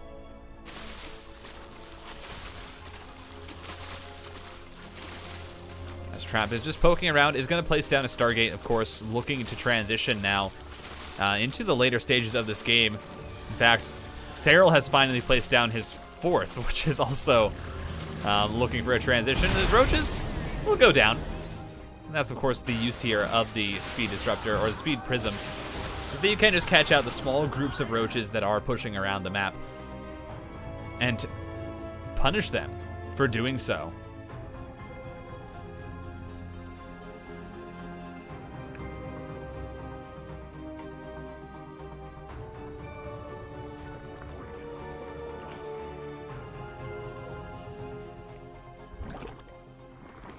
Serral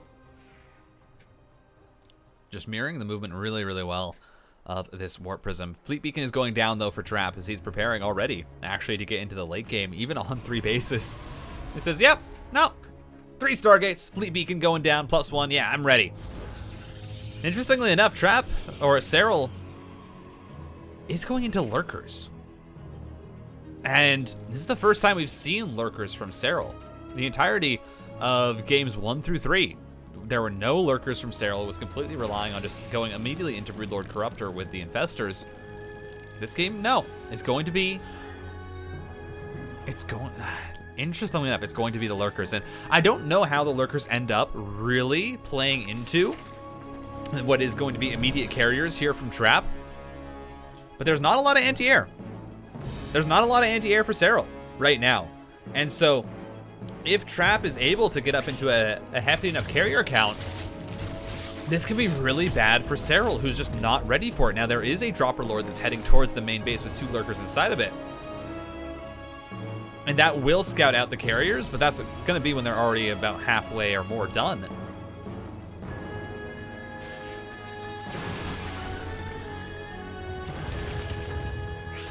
Oh. This fight going to start. Blink Stalkers, blink back, try and lure Serral into the Disruptor shot. The lurkers are going to make their way into the main here, and the Dropper Lord drops 1 off in the main, going to try and drop 1 off into the natural. But 3 carriers on their way. Oh, Disruptor's getting pounced on. Trap was trying to deal with the lurker threat as wonderful cancels onto those Disruption Novas. The Abduct's back. Beautifully done by Serral to stop the damage from happening. The lurkers have gotten cleaned up on the other side of the map without Trap taking too much damage, only now just losing 2 probes.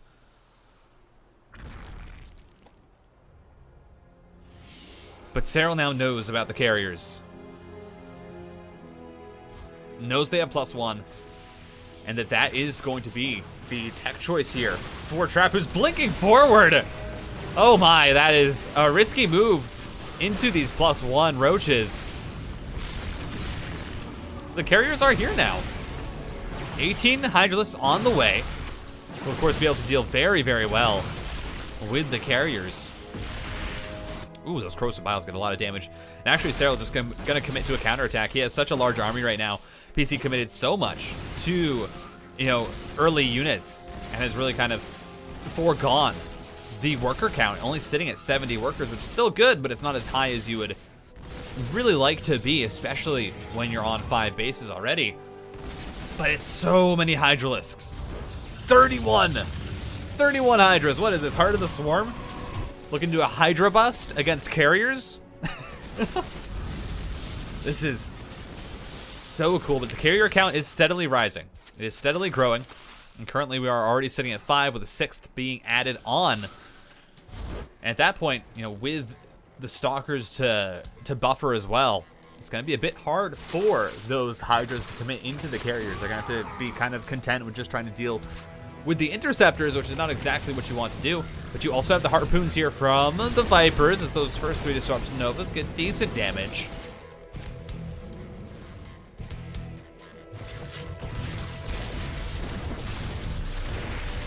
As the Hydras are going to push on in, Trap doesn't want to try and contest it.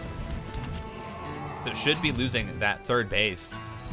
But does just transfer all of his workers over to the 4th, where there is a lurker that is just being annoying. Finally gets cleaned on up. Trap looking for a pushing position here. Oh, his army might get caught out. The Abducts onto the Disruptors. All of them are going to go down. Oh. That's just brutal. The Disruptors, I mean, those are the thing that allows Trap right now to get rid of the lurkers, to get rid of the Hydra Ball. That the Viper is just absolutely decimating that. And another Disruptor is going to get focused down. Serral is just on top of everything right now.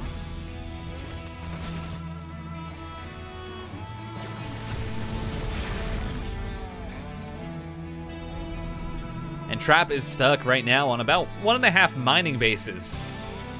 The morphing, 2nd, 4th base, or 4th base down here at the bottom right will have to get canceled.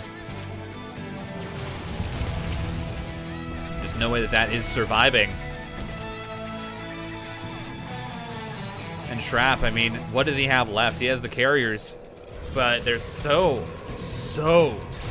many Hydralisks. There was a pause there. Of course, this is a replay cast, so we don't have to deal with that. Which is absolutely wonderful, but this base also is going to get canceled, if not killed. Oh, things are just going from worse to worst. That's not how the saying goes, but you know what? We're rocking with it. Things are going from worse to a German hot dog as the Abducts go down.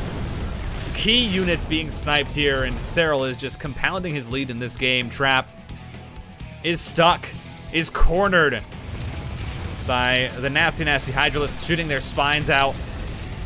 I think from their heads is where that animation actually comes from. Did you guys know Hydralisks shoot spines from their heads? Well, now Trap does, as he has to tap out. GG. Serral ties it up.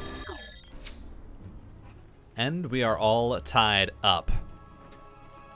As we're on to Berlingrad for our next map.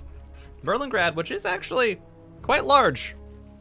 You never see it go to the late game. Maybe that will change. It's in the bottom right from ENCE Esports.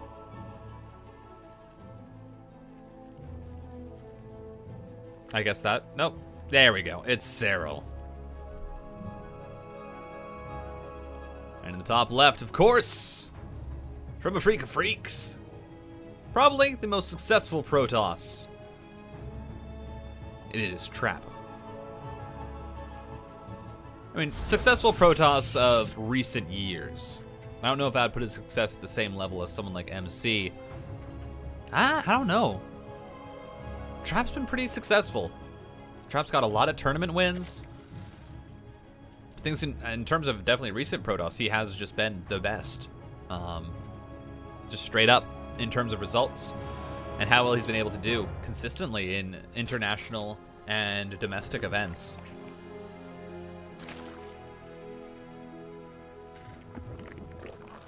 I would say he has only recently been matched by Maru, who, of course, I mean, got 3 back-to-back Grand Finals wins in Asus ROG, King of Battles, and the ESL Winter Finals, the DreamHack Winter Finals.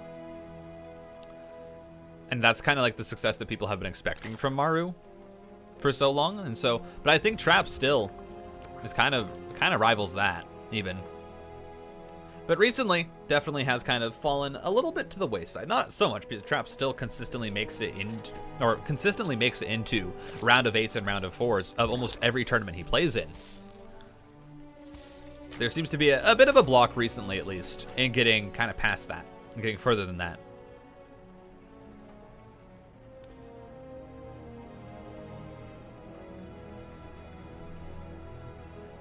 Now, as I mentioned at the start of the game, Berlingrad, it's a very, very large map, surprisingly. It doesn't look like it at first glance, just because of how the bases are laid out and all that, but it is actually about, I believe, a 7 base map. So, you know, it's getting actually towards there in base count, at least, towards like Glittering Ashes. But you just don't see it actually played out to the late game very much, because once you get past your 5th, that's really where you're kind of stopped, is your 5th base. Whether you take it directly up from your 4th base location, or you take it down from your 3rd, it's very, very hard to then also take the base on the other side of the map, because your opponent can just completely play around it. Where if your army is located to the bottom, they can swing around to the top and take out that base. And so it makes it very hard in most games for it to go longer than that. Now, with that being said, this is Serral and Trap. Trap is going for the Stargate opener. Does this game go 30+ minutes? Honestly, I wouldn't be surprised, considering how this series has already been going. The fact that we've already been going for roughly an hour and 50 minutes. Yeah, maybe. Definitely a possibility that this does go long, which would be the first time I've ever seen a late game on Berlingrad, which does kind of excite me. It's not often that you get to see a late game matchup on a map for the first time. So, you know, we expect it on Glittering Ashes, you expect it on Lightshade, you expect it on Blackburn to an extent. So, but I've never seen a Berlingrad game go really past 20 minutes. That's been about the limit that I've seen, the upper limit for Berlingrad.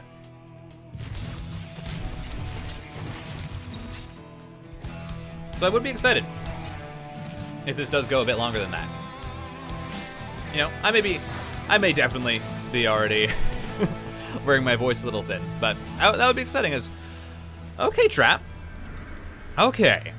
This is interesting. So, once again, Trap gonna be mixing it up just a little bit, where he opens with the Stargate, opens with the +1, and obviously Serral does expect that +1 to be coming down, but it's actually gonna be a Glaive Adept follow-up. And what this might be is a push that Trap has been doing a bit recently, which is a Void Ray Glaive Adept push. I don't know if that's what it's going to be, but with the third base going down, it's a 3-base push, and you can absolutely do it, but with no Void Rays being continued or continually produced, this might just be straight up 4-gate Glaive Adepts. Is definitely a possibility, as Trap has done a good job of hiding his Adepts until now, as these Zerglings, oh, don't see them. Oh, Trap is hiding this very, very well. Roaches are on the way, though, for Serral, who I think is kind of clued into what this could be. The Adepts now reveal themselves. Immediately the Evo Chamber Wall. That's actually really, really well done. Now, mind you, there is going to be no Warp Prism, and oh, the Void Ray gets sniped, but there we go. Shade on into the third base. Forces the drone pull immediately. Actually, the issue here... Oh, no! Oh, Serral! I don't think Trap realized this, but actually, all of Serral's units are trapped inside his natural. Serral, just go for the third! You can kill the third base here. The queens are exposed, and there's not enough queens to really fight this, but now he's gonna let out the rest of the roaches. Oh, that was, I mean, a massive blunder by Serral that has gone unpunished, but now we might start to see some drone kills pile up, and this is really the first time that this build has gotten drone kills as 7 go down. Adepts are still alive. With the shade on into the natural. Focus fire onto the Queen's transfusions are gonna go down though. Oh, but the shade into the third as well. Now we're gonna start to see the damage stack up as Trap right now is on 3 bases. Trap right now is adding on a second Stargate and a robotics facility. And Trap just got 14 worker kills. And it should look to be even more. These 3 adepts just focus firing super, super well. 17 workers in total, 53 left for Serral, who's trying to get into a Spire. An immediate Spire. It's 3 gateways producing Void Rays here. I feel like Trap absolutely did enough damage to snowball this game into his advantage.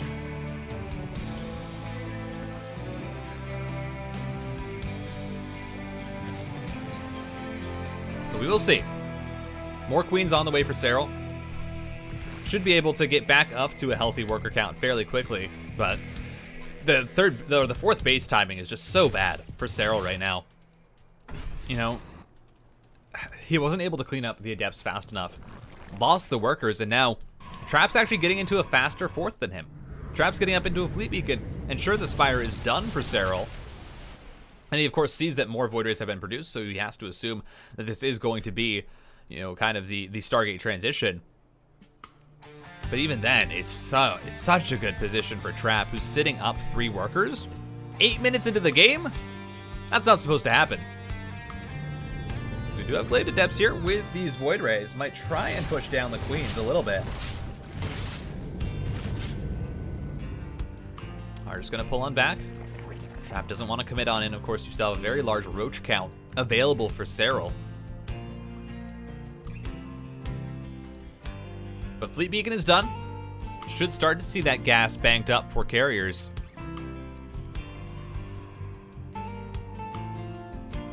Ooh, it's perfect. Look at that. The health and shields were perfectly aligned for a brief second. But there we go. First carrier on the way. Adepts trying to make their way on into the 4th base. They are just going to get denied by the massive amount of queens that Serral has. 11 already on the map. 3 more on the way.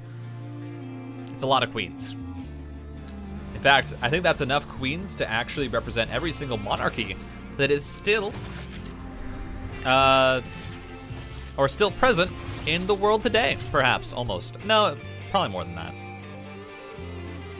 We'll see. I mean, Serral's going to be going up to 15 or so we might match it. we might match it. As Flux Veins is coming on the way for these Void Rays, they are going to be speedy, speedy boys. But it's 3 carriers at a time, and that is the real transition. It's Greater Spire on the way for Serral.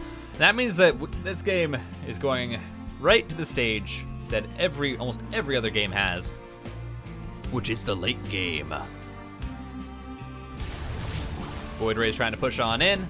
Managed to avoid the fungal growth, and they will get on out. It's a lot of queens. You can't really contest that with the Void Rays. Oh my, the roaches have just made their way on in. Carriers are going to have to be pulled to try and help defend this, I imagine. Because the Void Rays, they're not going to get back in time. Yeah, carriers are going to have to come on over. The Cyber Core is going to go down, though, and that's big. No +2 attack for Trap just yet. It immediately has to be rebuilt as the Templar Archives is on the way for High Templar. HTs, as we call them, in the hood. You got your DTs and your HTs. Yeah, give that a thought. The 3 more carriers on the way for Trap. Adrenal Glands for Serral. Already, of course, has his hive up. Is getting into Broodlords on 4 bases. While he's adding on his 5th. Trap also going to be getting his own 5th in good time.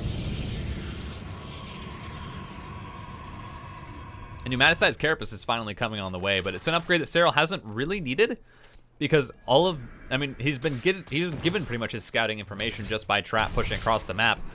And with that Roach run by, of course, saw the carriers. So I'm pretty sure Serral right now has a pretty complete vision of what's going on for Trap. The thing is, looking at the supplies, they're going to be maxed out at the same time. And that's not really good for the Zerg. When you're reaching maxed out at the same time as the Protoss, that means that the Protoss' army is going to be the same size, if not larger, with also higher quality units. Because Trap has been focusing on Void Rays and Carriers. These are the units that he wants even later into the game. Meanwhile, you still have Serral with a lot of Roaches and Lings that are not going to do as well against this really heavy Stargate army and carrier count. So that's a little bit worrisome for Serral, who is finally establishing that 5th, getting workers onto it, and adding on more carriers. And well, yeah, that's not a 6th that I think is going to go up, even with the Zealot Warpins. But I think Trap might be using this as a distraction. Zealots are being warped in at the same time. It's a massive push on the bottom side of the map here for Trap, but oh, the Parasitic Bomb and Fungal Growth combo is so deadly. Look how much health is taken off those units. Oh, and the yoinks. The Queens are going to take out a carrier, a storm onto the Queens. You need feedbacks, though, to get rid of their energy. Serral takes a great trade there. The Zealots are just being a little bit of a nuisance, and a warp in now into the main. A single Corruptor going to try and stop this, but unfortunately that is a task that will not be completed. The Greater Spire under fire, and that should go down. Trap. A great warp in here. Loses the Warp Prism. But killing the Greater Spire, look at that. Immediately a Greater Spire being warped by Serral again, but 2 more being placed to replace it. I have to imagine that's a misclick. There is no reason for you to have 3 Spires. It does not boost your Mutalisk production or your Corruptor production. You can't get a secret 3rd upgrade that you unlock by building 3 Spires. That's actually not how that works. So I imagine we'll see that canceled, because that's a pretty heavy mineral and gas investment. 200, especially when the game is this close. You can't really afford that, as 3 more Stargates are going down for Trap. The Mothership is on the way, +2 for Zealots. And Trap, Serral doesn't have his Ultralisk Cavern even up yet. He's still just working on his +1 melee attacks and +2 Carapace. They're just not really, the tools right now for Serral. He's trying to hold on until he can get them up, but he does not have them. That really is going to make definitely a big difference as Tempests are being produced. Trap is approaching maxed out, and especially on 6 bases, trying to even expand to a 7th. Once you get maxed out this fast as Protoss, you are going to start building a massive bank, because Serral is not the player who's going to push and force trades here.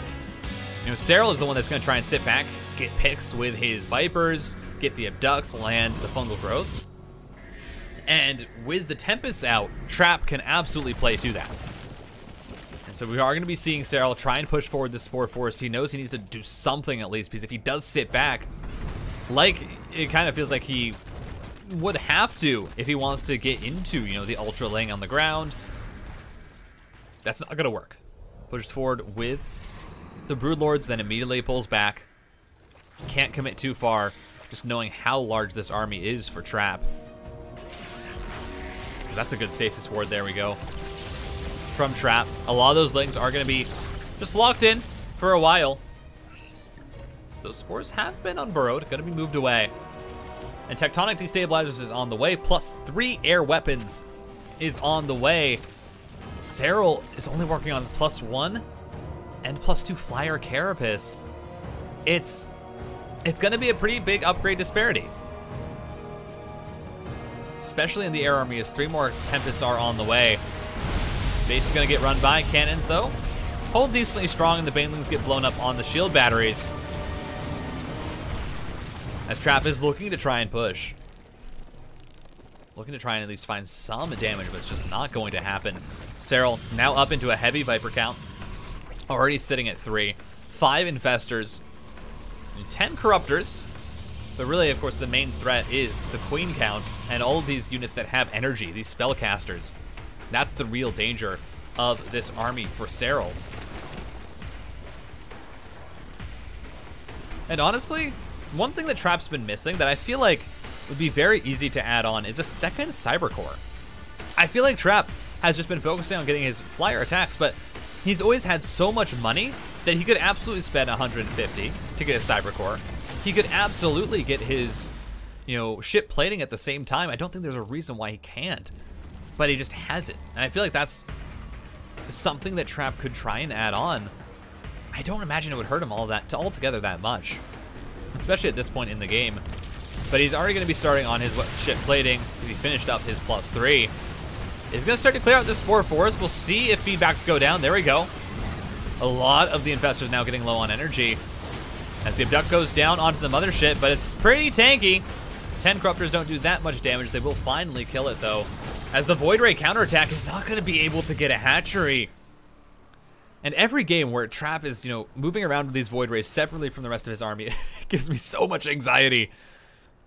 Because there have been multiple situations where those units get caught and killed, and then suddenly Trap has to sit back and just pray that Serral cannot push and kill him.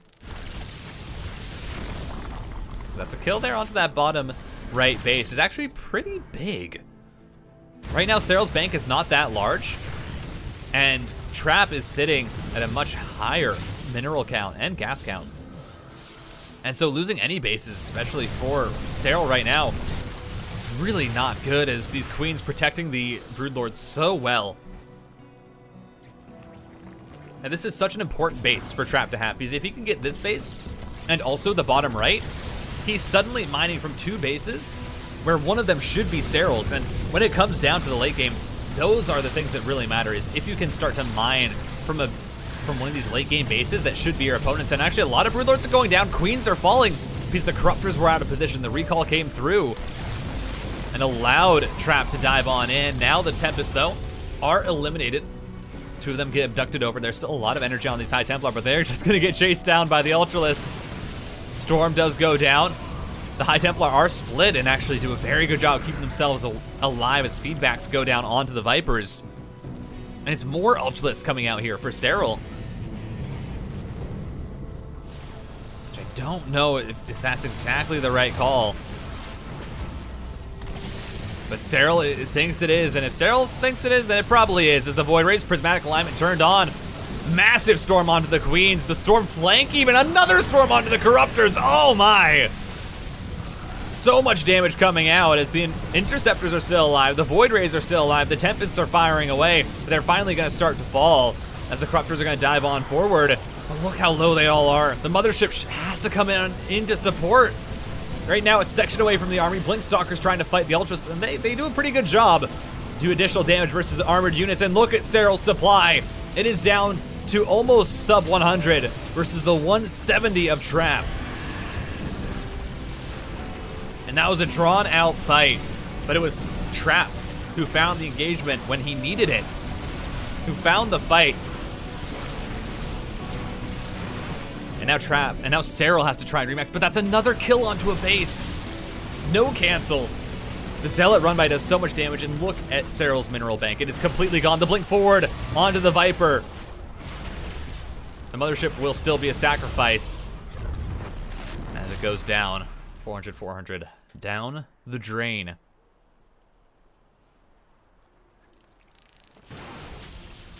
Felt like Trap could have tried to save that mothership, but decides against it.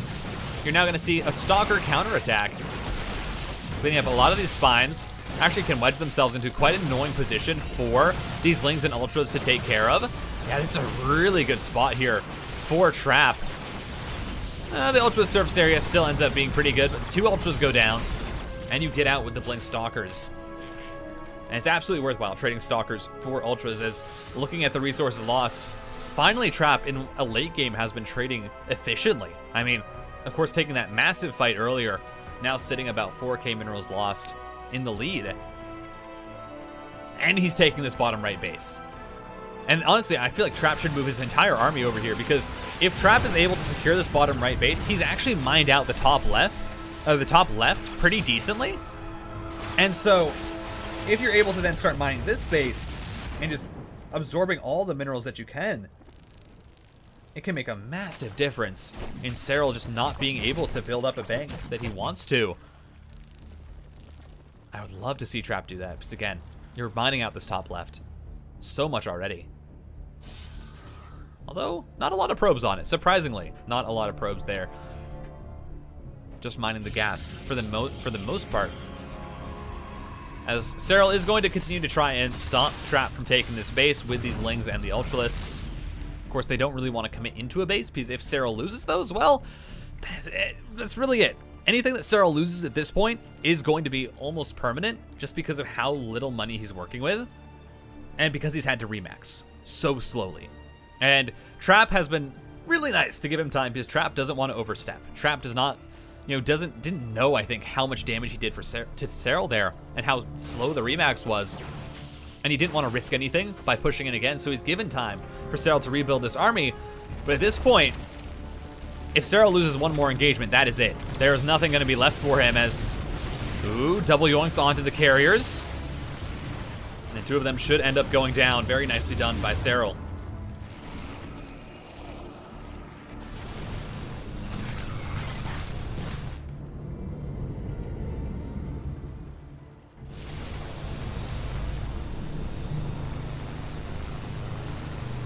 That base should just go down. I don't think there's much that Serral can do to really stop it. It's again cancel on the bottom left. Oh, Corruptor's gonna come in to try and dive on top of these Void Rays. Luckily, Flux Veins does a pretty decent job of allowing him to run away, as here we go, strategic recall coming through. Void Rays are now here. The entire army is being moved up because the Corruptors are on the bottom side of the map. Oh, Trap, this is a lovely move. All of these Spore Crawlers should get, cleaned up at the very, very least, but you still have Storms available. Oh, and the Mothership is moving away because Trap knows that that's what Serral's going to want to dive on top of. The Carriers are alive. They've taken a lot of damage, though, from the Parasitic Bomb and the Fungals. The Mothership will go down, but the base dies.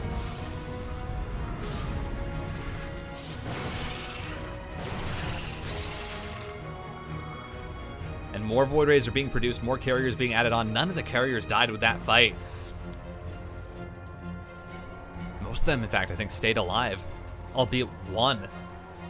And more Infestors are being added on for Serral. He knows that the Spellcasters are what he needs. He has a healthy Corruptor flock right now. Currently, sitting at 24. So he just needs to get Infestors. He needs Vipers. He needs that energy. He needs the Parasitic Bombs, the Abducts, the Fungal Growths. He needs all of it to try and fight this army. But right now, Trap, he's sitting at a 6k mineral bank. He's sitting 4k gas in the lead. Trap is just compounding his lead to the point where it's going to be almost impossible for Serral to take a fight and trade without losing. Storms go down. Push the Corruptors away.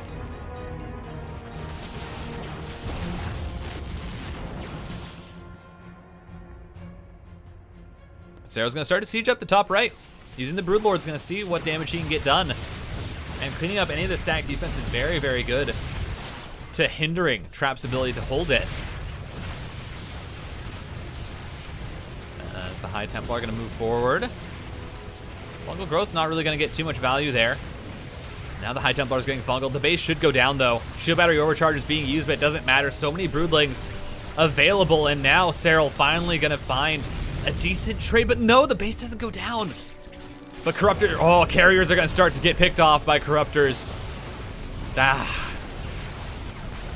Trap needs to pull back. Was using his Void Rays in the bottom side of the map here to just get rid of another hatchery. But he does, what? The Nexus stays alive? No. No way. Serral, that has to go down. You just lost a Nexus or you just lost a hatchery and he doesn't even get the Nexus. Oh, that is brutal. As 3 more Carriers are going to be the response here for Trap. Again, his bank. This is almost the opposite of what you see usually in PvZ. It's usually the Protoss who's sitting at around 1k, maxed out, and the Zerg with the massive lead, but Trap, he's just so far ahead. And even no matter how many good trades Serral takes, Trap can remax, and it's going to take, I mean, at least 4 or 5 engagements like what we had there and that top right base for Serral to eventually be even with Trap. Even with him. But it's a large army from Serral. 146 army supply, 3 Corruptors. Oracle does get sniped. Will have to be rebuilt alongside a Carrier. As +3 shields are on the way, the Void Rays gonna try and commit on into this base. There's not really much value left in holding this hatchery, though. It doesn't have any gas, it doesn't have any minerals, and so the mothership just gets abducted, and Serral's gonna back on up. As a singular DT is causing a whole lot of pain here for Serral, who doesn't have the Spore Crawlers burrowed. Oh, that's annoying, but Trap will still pull back. Another Carrier is gonna get abducted, gets focused down. Serral doing such a good job of controlling this army. I mean, almost impeccable control from Serral with this late game army. It just feels like it's really gonna still be really hard for him to find a way back into this game. But he's doing it. Slowly but surely, he's continuing to snipe Carriers, to kill units while not losing a lot himself. It's a slow and steady, continual efficient trade here for Serral, who now crashes Banes on into this base, but I mean, look at it, it's already starting to get mined out. Mineral patches are disappearing, gas, only 400 left. Trap has already mined this base out. He doesn't really care about it because he's expanded to the bottom left, and that is the next massive base for Trap to have, because if he can mine that base out as well, suddenly, even if Serral takes good trades, Serral's not going to have the bank to continue to trade, even if it's at all inefficient for him, or even if it's efficient for him. If Trap just starts to, pick off Corruptors here and there, pick off investors, it's going to be a dip in the bank for Serral. It's going to be a dip overall. It's just going to be a straight loss. Meanwhile, Trap can rebuild. I mean, Trap, the one thing is his gas bank is not that big because he's, of course, remaxing constantly on Carriers, High Templars, his mothership. So his gas bank is currently small enough that you can't really rebuild your army completely with it.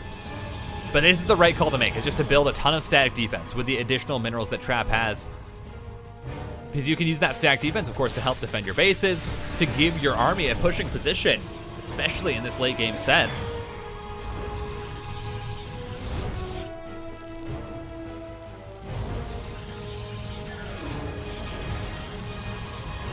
Shield batteries, cannons, and pylons going down. The indestructible wall of Trap is being fortified. These drones aren't going to be even allowed to long distance mine. That's not a thing that Trap is okay with on Berlingrad. As Trap is going to kill his own Stalkers here to free up some supply. But Serral is committing into this base. He knows he can't let Trap have it. And so he's committing in. He wants to clean it up and should be able to. The Corruptors on top of the Void Rays now. Prismatic alignment is good, but it's not good enough to save them.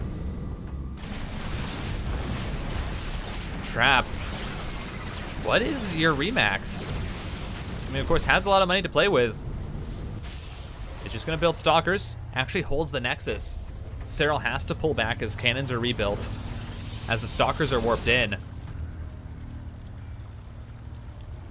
But Trap's still not using up that extra supply. Finally going to decide on 4 Tempests. I think that's absolutely the right call to make. Tempest are a lot better at trading over time. You know, of course, if they get abducted, they can get one shot, but they have a longer range than the Vipers. They have a longer range than the Corruptors.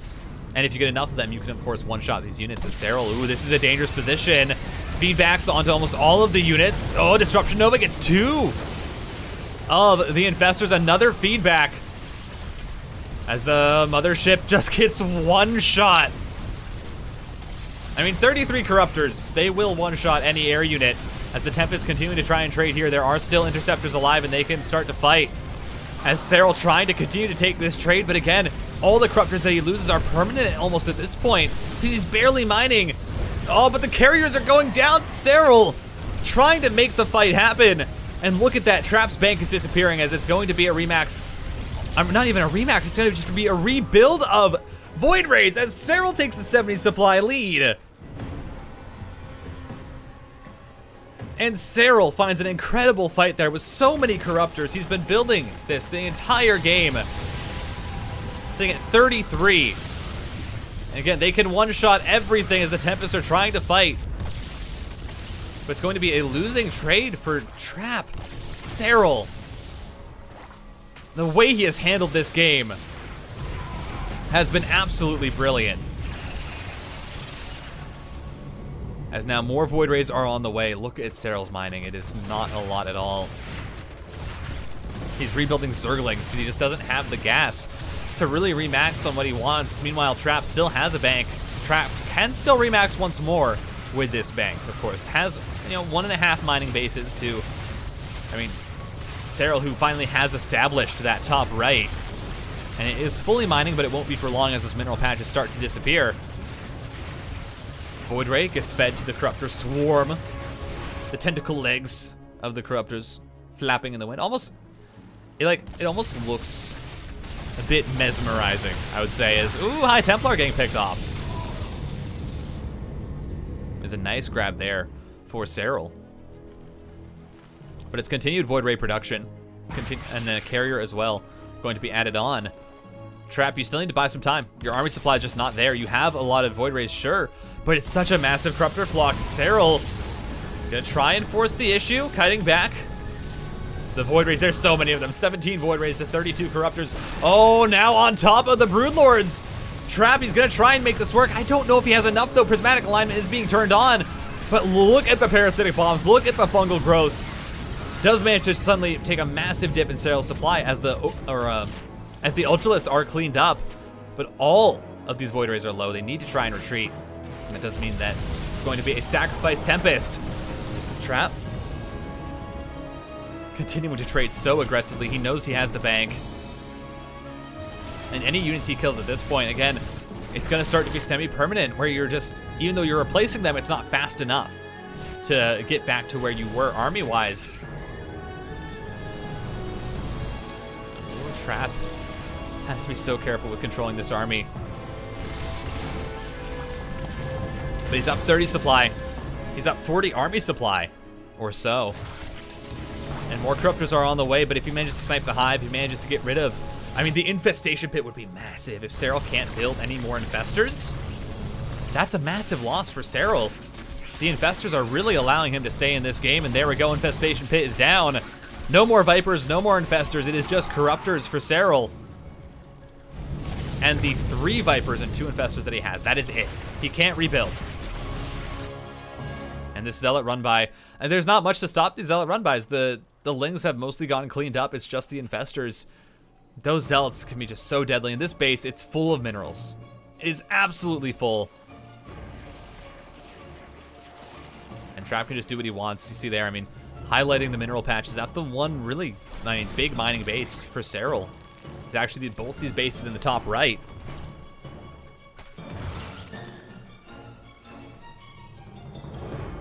As Trap trying to figure out what he needs to remax on. He has the money to. I mean, maybe just Void Rays. I feel like there's enough Corruptors to warrant just straight Void Rays here. And 28. The Infestors, there's not that many. I mean, maybe adding on High Templar once again, but the High Templar have usually just gotten picked off as the Spire is dead. Are there any Spires left? That was the last Spire! Oh no! Oh, Serral, even if he has money to rebuild Corruptors, it doesn't matter. He does not have a Spire. Now the losses are truly permanent. Any Broodlords that die, any Corruptors that die, they cannot be replaced. That's a massive pick-off for Trap, who's going to build 14 Stalkers. Oh, I love this. There's no ground army for Serral to contest with. You know, there's Queens, but the Broodlords can get picked off. The Corruptors can get picked off. You don't really have anything to deal with the Stalkers. This is such a great call by Trap. He's going to give up this base. He knows he doesn't need to hold it. There's nothing left there. It's mined out. Gas and minerals.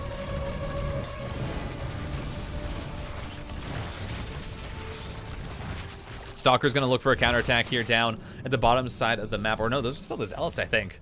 Stalker's just being massed up with the air army. And now it's a maxed out Protoss versus 177 supply. Serral, Trap, he's looking to go to match point. And I don't know if there's much that Serral can really do to stop it. I mean, unless there is some impeccable micro here from Serral.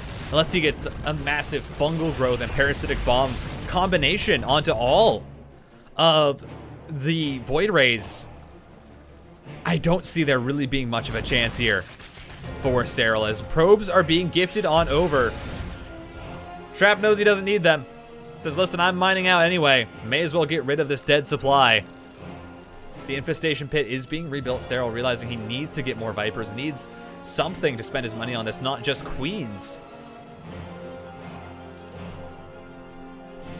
But the entire bottom of this base, or of this map, has been cleaned up by these Zealots, and now Trap, is he gonna look for it? I mean, there's so many Stalkers. I feel like Trap, he just needs to try and pull the trigger. He's maxed out.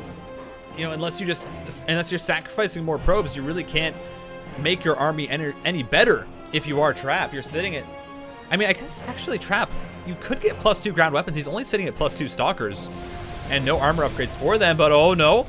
Corruptors have to be so careful again. Any that you lose are permanent, but the Stalkers, they're just making their way down to the bottom of the base. Oh, they catch some Broodlords. 2 go down is going to clean up all these Lings. That's another base down. The Void Rays committing in alone is dangerous, and oh, these parasitic bombs. Oh my, no, Trap, he's going to take so much damage. Turns on the prismatic alignment, but oh, so many Void Rays are falling. Fungal growths onto the Stalker's. Trap just completely missteps. He just needed to take one fight with everything together, and instead he loses almost everything.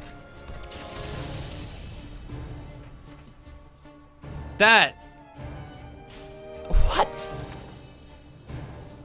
I mean, Trap's going to try and keep it down now with the ground army. He sees that the Corruptors are away. He just needs to try and end this game with Zealots and Stalkers. And he's going on in, trying to find damage. The energy is almost completely out of the Infestors, but doesn't matter. The base is still alive. Trap, I think he's somehow not won this. I mean, sure, there's dead supply in the Corruptors, but Trap's mining. GG, what?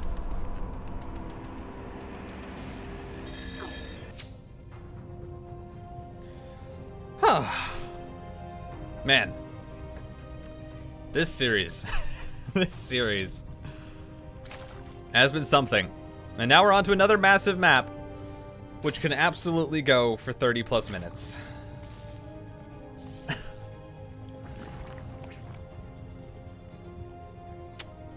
Who would have thunk? And we still potentially have Light Shade after this. And it's Trap versus Serral. I mean, there is 100% a world where this game on Pride of Altaris, which I believe is the second biggest map outside of Glittering Ash, goes, 40 minutes. And then we go on to Light Shade, and they're just like, oh, we're gonna play an hour-long game. And we're here for another 2 hours, but we'll see. Probably won't be the case. I mean, this is a map that definitely a lot of players, excuse me, sorry. But a lot of players have definitely expressed it's not their favorite.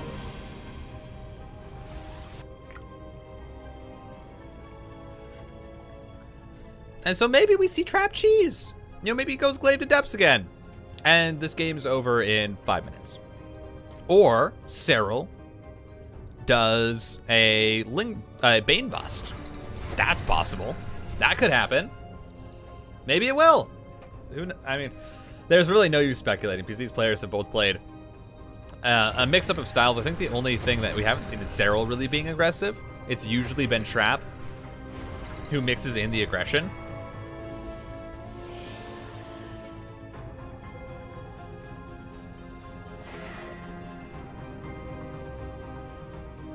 As before we really get into the game, I do have one question about this map. Sorry. My throat is not very happy. This map is a spaceship, right? This is a spaceship, right? This looks like a Protoss spaceship. Because I'm seeing like the boosters and like just like kind of how the edges of this map are laid out. And either this is like just a city floating in the sky, or this is like a part of one of those real big Protoss motherships. And I'm leaning towards the latter here, that this map is kind of like, especially with the name Pride of Altaris, it's kind of like one of the motherships, which is really cool if it is, because that's really dope design. As we are seeing the Void Ray first from Trap with the Oracle follow-up, so we should be seeing that +1 ship weapon starting up as soon as Warp Gate is done. That's just how it gonna be, as that is usually how this build will pan out for Trap, unless he has something sneaky up his sleeves. But with the third base coming down, absolutely does not look like that's the case. Wait for Warp Gate to finish, and then we'll see. It is going to be the +1 and a second Stargate on being put on down for Trap. Although, there is no additional Void Rays, but with 2 more gas being placed, yeah, +1 ship weapons on the way.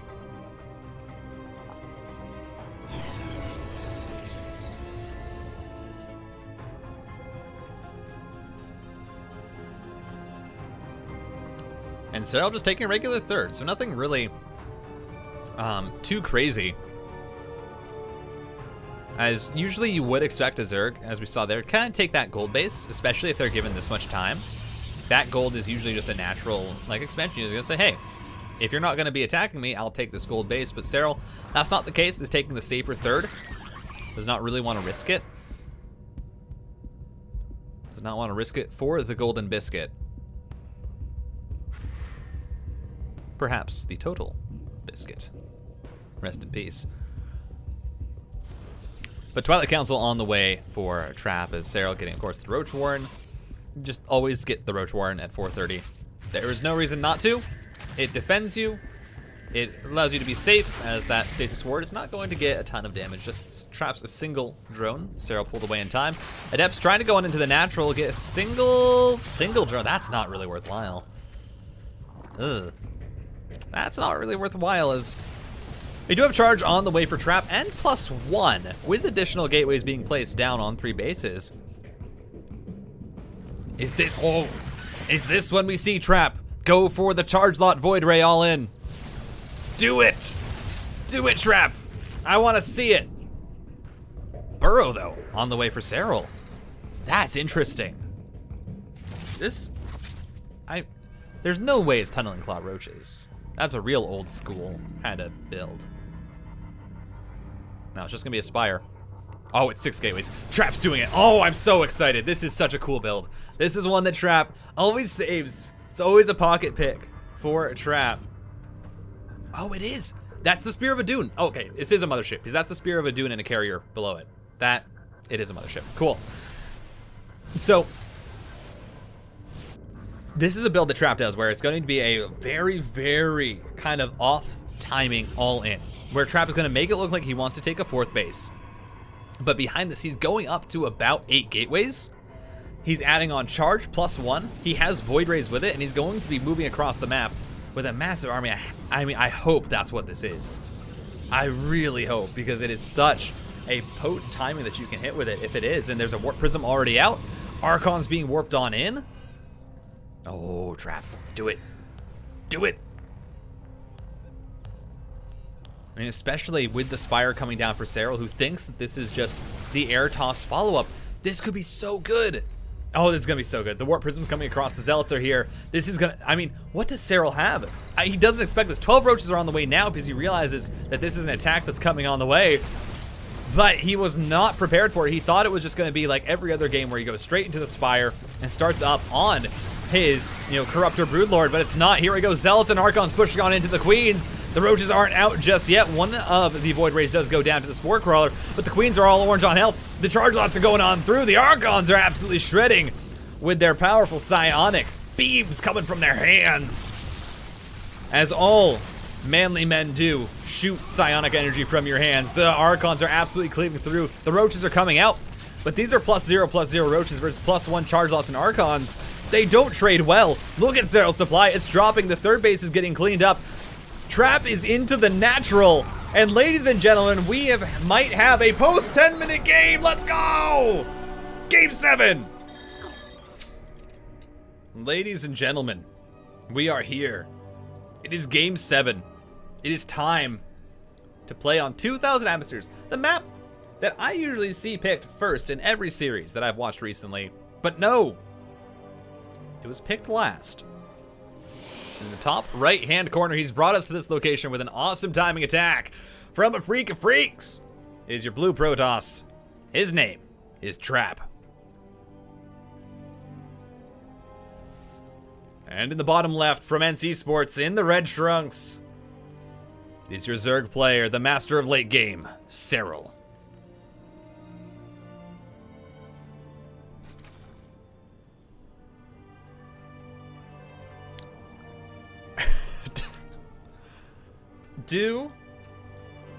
Mind you, this series has been going on for, I think, almost 2.5 hours now. Do either of these players be aggressive? Because both of them have won macro games. Both of them have played these macro games out, and we've seen Trap take one, we've seen Serral take two. We've seen Trap be aggressive, and he's actually won by being aggressive twice and lost once. I don't know, but I would not be surprised if this does just end up going straight into the late game, because it's Lightshade. It's a map that both these players are extremely comfortable with and confident on. It's a map that, especially, they are going to be very, very okay with going to the late game win.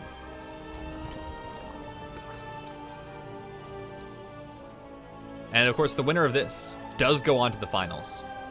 They are automatically seeded through to that winner's finals. There is a lower bracket in this tournament, so I was wondering how the Pigsty Festival went.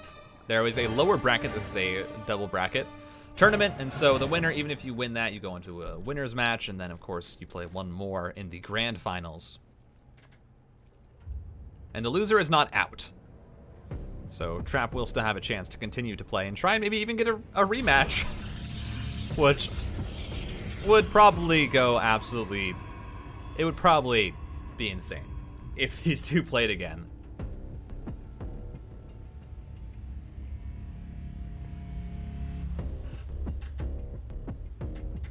But so far, no mix-up. Just the standard Stargate opening. As we have seen Trap kind of preferring to actually just go the Stargate first and then add on additional tech, because it's a lot easier to throw Serral off if you are just going straight into the Stargate and then you're doing something on top of it. Seems to be kind of the idea here for Trap.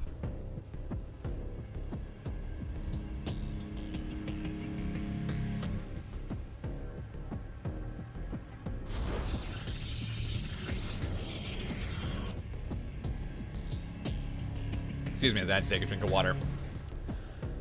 But it does look like for the start of 2,000 Atmospheres, there's going to be nothing crazy, nothing insane, nothing wild, which is perhaps for the best. Both these players, of course, wanting desperately to win this Game 3, and so doing anything really kind of sneaky or cheesy actually probably does end up hurting you more than anything. It's a situation where if you go to Game 7 and you've played such long games, it's really, I think, hard to then say, oh, well, this last game, I'm going to cheese. Unless you're like Maru. Maru, of course, is just always okay with cheesing a really, really important game. But for both these players, I think they're so much more confident in their ability to play the late game than suddenly, going out and being aggressive when their opponent can just defend it if they scout it properly, that's just better to play Standard. And it's going to be a second Stargate on the way for Trap, so this is the most Standard that Standard can get, as we've seen from him with the 2 Stargate Void Ray. And this Oracle, oh, it's not even going to get a worker kill. That's a bit rough.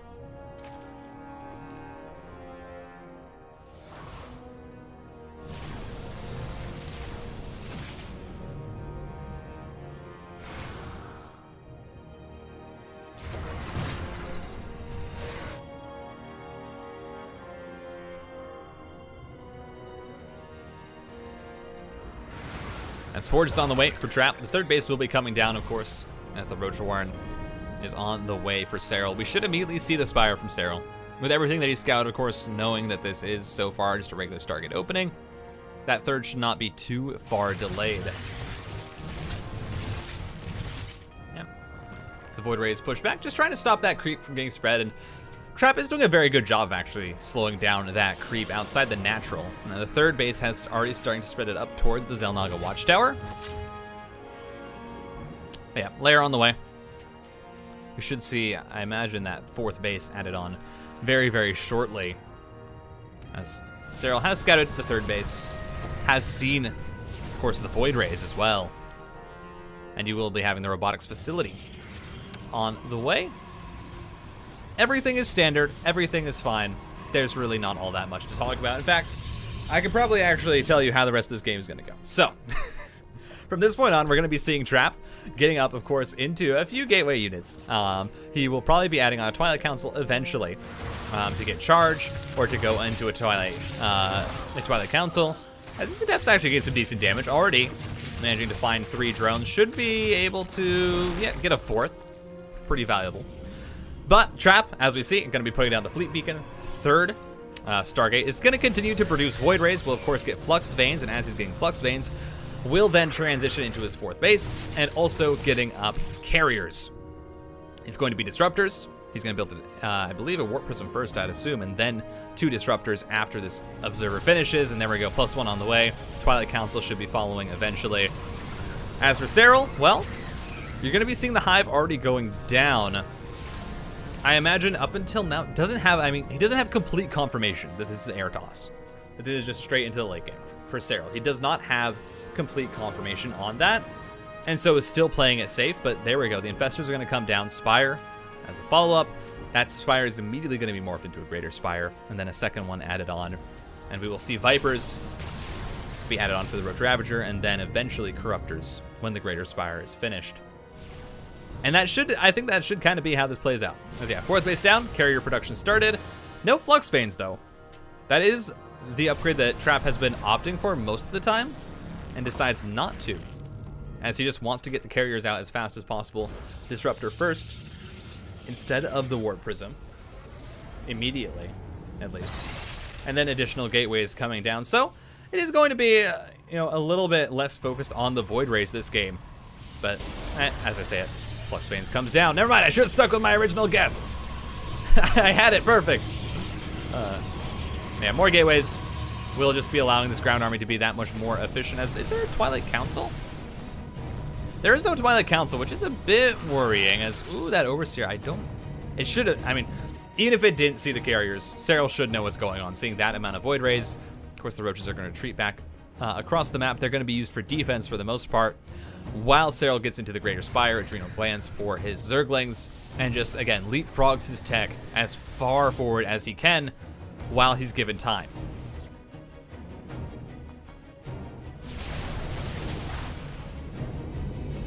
Flux Veins is going to finish up alongside the +1 ground weapons. I don't see this attack coming with Zealots, though, or really anything like that, because there is, again, no Twilight Council, so there's no Charge Lots, there's no Blink Stalkers. It is just going to be the Carriers and the Void Rays poking around, but you have the Warp Prism with Disruptors in it that's going to be moving out.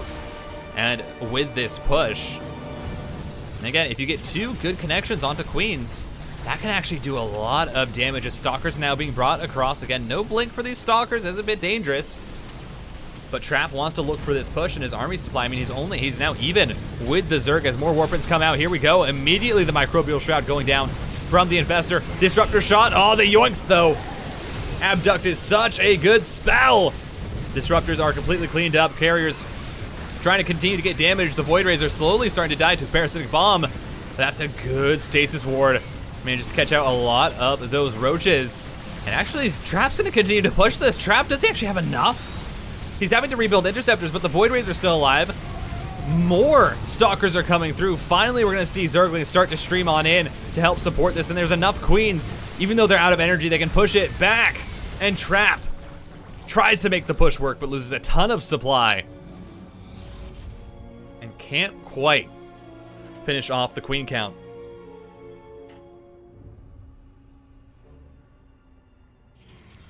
Again, the abducts onto the disruptors. Serral just so on point. So on point with those spells.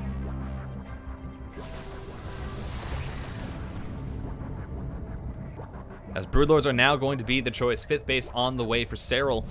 +1 flyer attacks coming actually in a very, very good pace. That's actually really awesome to see, is that the flyer attack is not that far behind the plus, I believe, yeah, the +1 of Trap, who did delay that upgrade. Didn't actually start +1 for his units, which definitely could have helped with that attack, but of course was getting up the large gateway count behind it. And the Twilight Council as well is very late. There's a lot of Stalkers without Blink. Of course, there were no charge slots with that attack, which could have helped out quite a bit against, you know, the Roaches, against the Queens. But Trap is going to look for another push here. Stalkers, Disruptors, Carriers. It's the unit composition that he is working with. Charge has finally started up, but that +1 is not done before this push comes, and that is a bit worrying. Again, you don't really want to push out with that without that +1 air. It just makes the Carriers exponentially more powerful as they have the Interceptors. And Trap will see the Broodlords morphing, so knows that it's the exact same response that Serral usually has been going for. Again, though, I'm not entirely sure on how this is going to go, because it was games 1 and I believe 2 that Trap won with the late game army, you know, on Glittering Ash. It was games 1, you know, it was that Glittering Ash game that Trap won, but then ever since that, both times they've gone to the late game, on Blackburn, on Berlingrad, it has been Serral who's gotten the upper hand. And Serral, who has had the impeccable control with his Corruptor Vipers, with his Spellcasters, which is what, you know, Serral has been known for, is that amazing control. He's been showcasing it in this series. Trap, I don't know if he's going to try and switch it up, if he's going to like change up the unit composition again, but so far it's really just the same, where it's going to be, you know, Carrier, Void Ray. He is getting the +2, the Mothership, Storm, and Blink. I do like the Blink a bit earlier than before. Blink Stalkers can add a lot, especially, you know, if you were going for a bit of an earlier timing attack before Ultralisks are out, which, you know, it could seem that maybe Trap can prepare for. He's working on +2 for his ground weapons and air units, but he's not going to have those done for a while, and he should get maxed out before that happens, as Disruptors should be able to zone away those units trying to collapse onto the 4th base of Trap.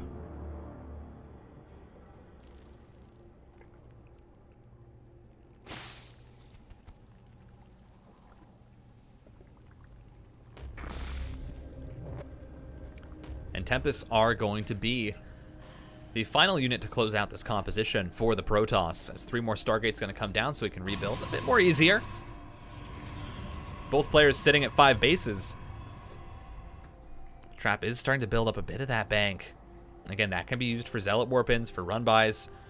The Ultralisk Cavern is, you know, just now going to be finishing up, so it's not going to, you're not really going to have Ultras for a little while. As Serral does see the Mothership, and that's a pretty big indicator of where Trap is in his unit composition, in his tech, and army count especially. The +2 air weapons are finishing up, and I mean, if Trap wants to try and be aggressive this game, which I really feel like he should be, this would be the time to. When you have +2 finishing, when you're going to have it for your Stalkers as well, you have Blink, you know, and you are maxed out. This is before Ultralisks are out to counter the ground army. This is before there's really a significant Broodlord count. Currently sitting at 7 and only 8 Corruptors. 3 Infestors, 3 Vipers, I mean, hey, it's a decent number, but you can really find some damage with a push at this point, because there's still a lot of, you know, Roach, Ling, Bane that Serral is using to try and poke around and counter these Stalkers, and it does look like Trap is going to look for a push now along that left flank. The left side of the map should be able to cancel the base from Serral, who does fail to cancel his own, or who fails to cancel Trap's. It's plus 2-2 on the way for the Corruptors. More Zerglings being used on this Remax. Again, Trap, he has a massive bank. And I want to say Trap's in a great spot. He's getting a large bank. He's going to be ahead in expansions. But this is exactly what happened on Berlingrad. And Serral took that game. Because Trap was not able to trade efficiently over time.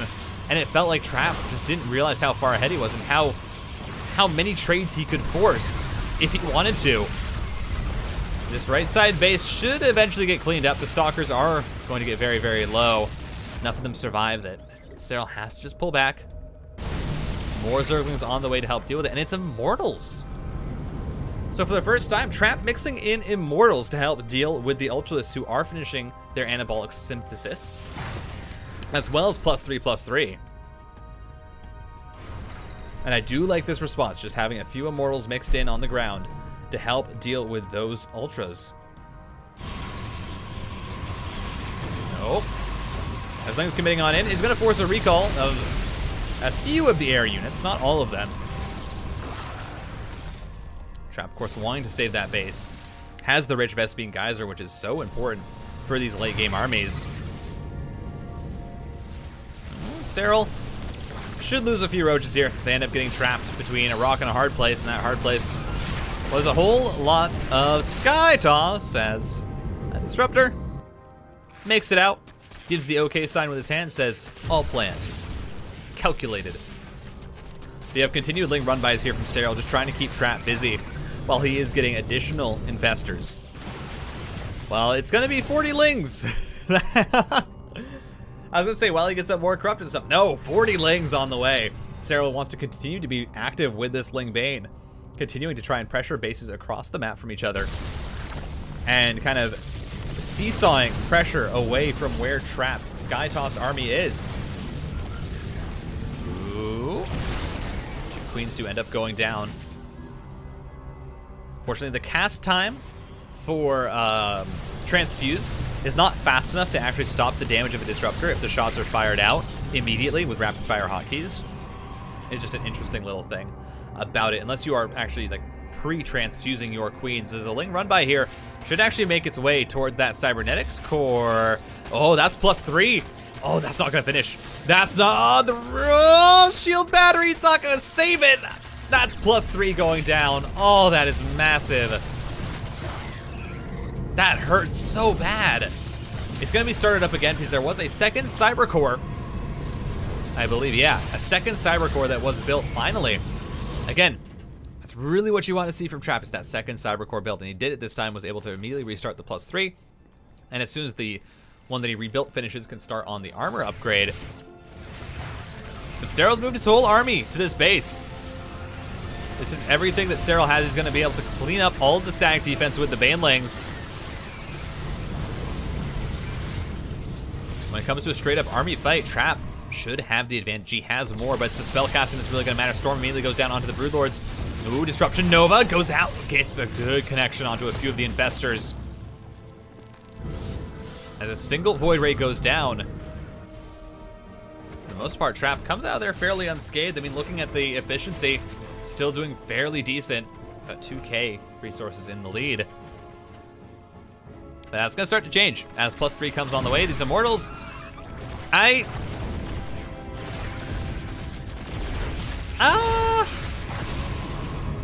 well, I don't know if that was it. Shadow Stride on the way for Blink DTs. 5 more Stargates. Trap is committing. It's going to be full air toss. No more Stalkers, none of that. He is going for the Golden Armada. If he ever needs to remax, it is going to be on this, as the Mothership is going to try and be sneaky here and actually come over to deal with these Zerglings. Strategic Recall going to go down. Oh, this is, again, this is great Trap playing around the positioning of his opponent's army. Should be able to take out at least 2 bases here as the Corruptors come on over. The Broodlords will be so slow, as well as the Infestors. Not very quick themselves. No, Disruptor goes down for free.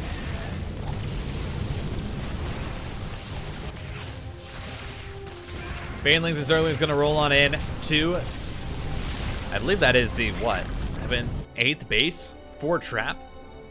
And again, 2,000 atmospheres is a pretty big map. I believe on each side of it, you're sitting at, what, 8 bases?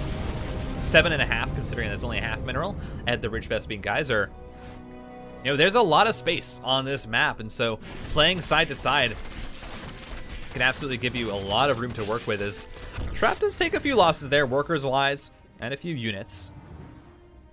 He's just going to build some Zealots for some run-bys. As he's working on his +3, that's going to finish up. Again, I would love to see +1 armor start at the same time, just to get the edge on those upgrades, but it just wasn't, even with 2 Cybernetics cores.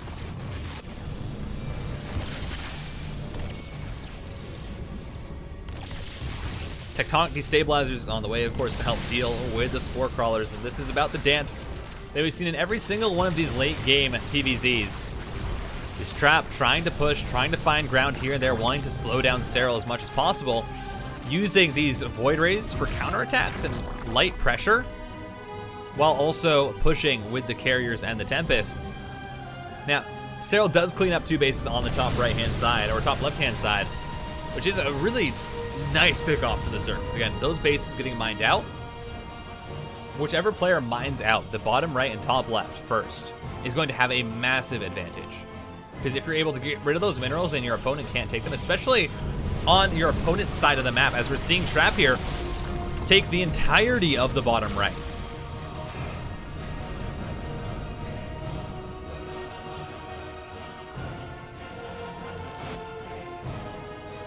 And it's just kind of how this map ends up playing out, is the weird part about 2,000 atmospheres with the map layout.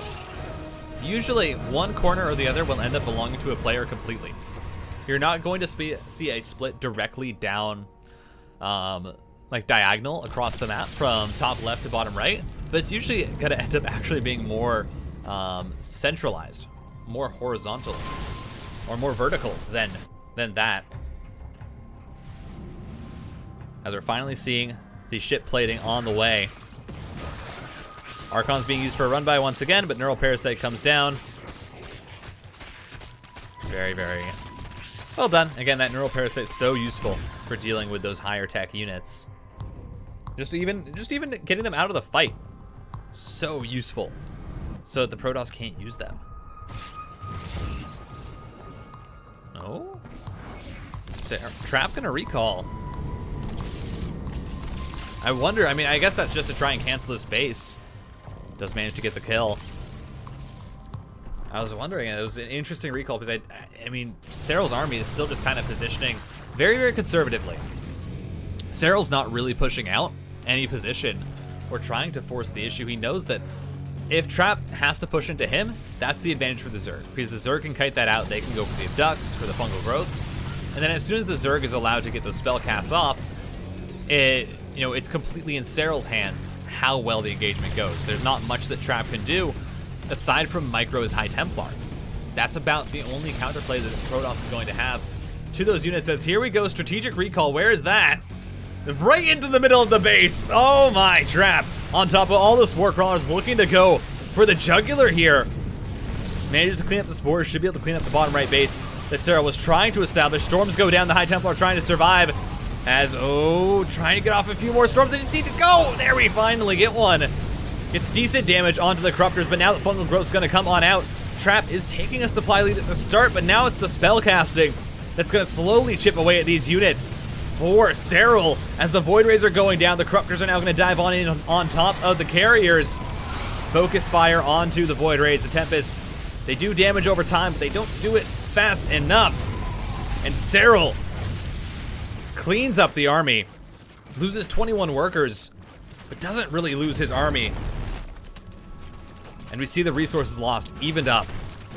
As really, I mean, Trap does not take the best trade. It's going to be 12 Void Rays on the way for Trap.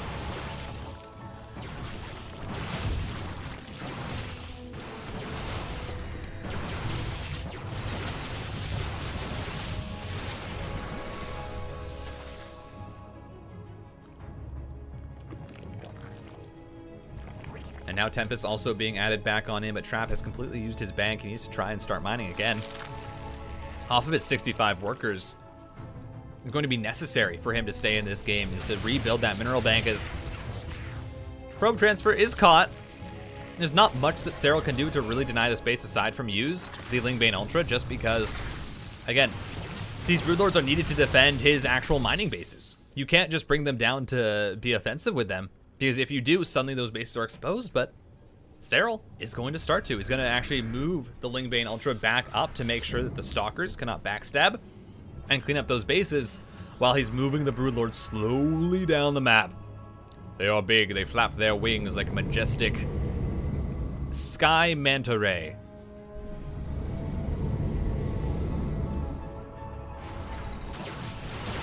As there we go, Lingbane gonna try and collapse on top of the Stalkers. Of course, not gonna be able to really clean up that large cannon line. But plus 3 ship weapons now going to be finishing up.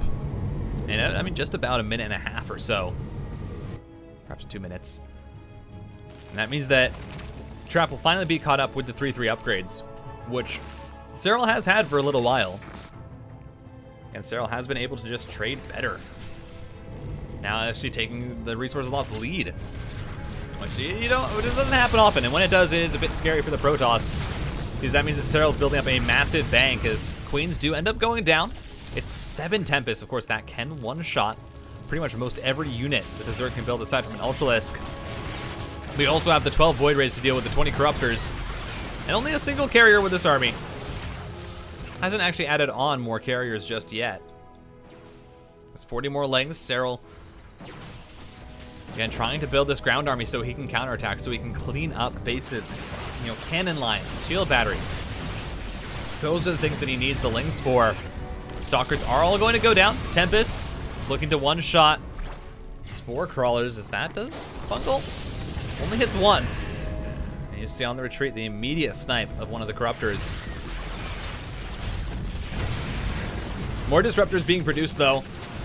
Trap realizing he does need to still focus on the ground army a little bit, and actually losing this base is pretty big, even though it's just 8 mineral patches or 4 mineral patches left. Still, any minerals that you can get are now worthwhile, as both players are completely taking over their corners of the map, and that's where the shift of this game is going to focus, is to these corners. As we're 26 minutes in, and both of them have enough gas to rebuild their army at least once. So we're going to be in this for at least a little while longer.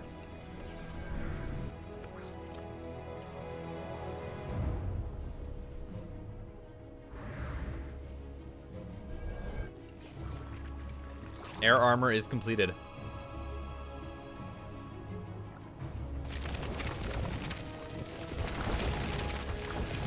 Serral moving over to static defense, of course, to defend that base. Wants to build up, I mean, a considerable gas bank, and is managing to do that. Sitting at 54 workers. Trap did lose quite a few to that counterattack at the top side of the map in the 12 o'clock position. Rebuilds it into 3 carriers. Ooh, that fungal growth, very, very nice right off the bat. Chained one. The High Templar feedbacks are good, but now they're going to get collapsed onto the Archon Morph. Should not be able to save enough. Serral, is he going to commit on in? No, just yoinks the mothership as, oh, I have to imagine that was the wrong button. I don't think Trap meant to strategic recall on that mothership. Oh, he wanted to get the Void Rays over. That makes sense. The Void Rays were actually getting rid of the hatchery in the top left, so Trap wanted to try and see if he could get the strategic recall over to bring them off to bring them over. Fortunately, just barely was not able to. It's still going to be pressuring the space though. How many Tempests is he at? Still 7? Yeah. So many. I mean, you just see as soon as the Infestors walk forward, if they're not able to get a snag with the fungal growth, it is the immediate kill as the base goes down.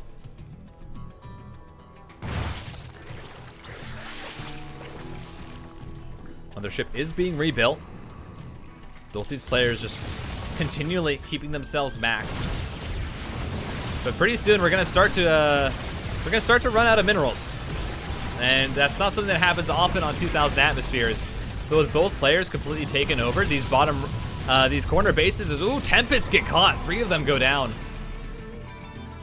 But both these players taking over the top left and bottom right-hand corners, respectively, this map is just going to mine out very, very quickly. Usually these are the bases that don't get taken, and they have been established and have been mining, I mean, almost at full saturation now for quite a while.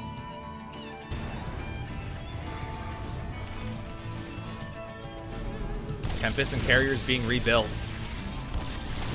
Trap knows exactly what kind of an army he wants, and it is definitely a very, very large one. As ooh, nice pulls onto the carriers. Both of them going to get eliminated.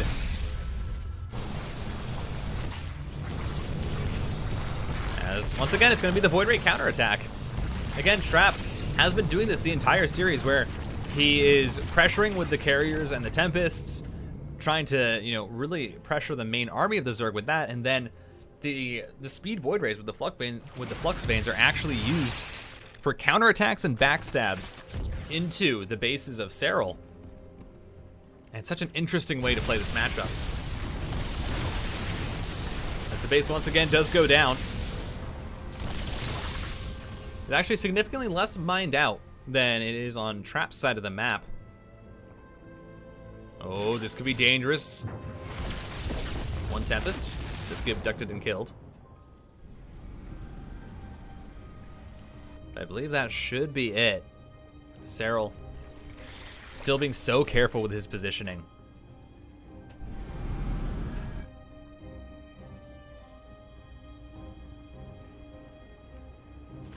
Two more carriers on the way. Both these players sitting around 6k. Minerals in their banks. Serral has the lead in the gas, though, and that's going to be the real big difference. When it comes to remaxing, do you have enough gas? Because you should almost always have enough minerals, just with how these late game scenarios go. But the real question is, do you have enough gas? The answer right now for Serral is absolutely yes. Even if all of his units cost the same gas and minerals, and actually even if they cost more gas than minerals, he can remax on the exact same army with Infestors, Vipers, Corruptors, and Broodlords. Trap, it gets a bit sketchy. After the first remax, if he loses this army, he can rebuild Carriers and Tempests and the Mothership, but only once, and oh, especially with Carriers just going down to these Corruptors, catching the rally. Just losses you really don't want to take, as, oh, Viper's stepping a bit too far forward.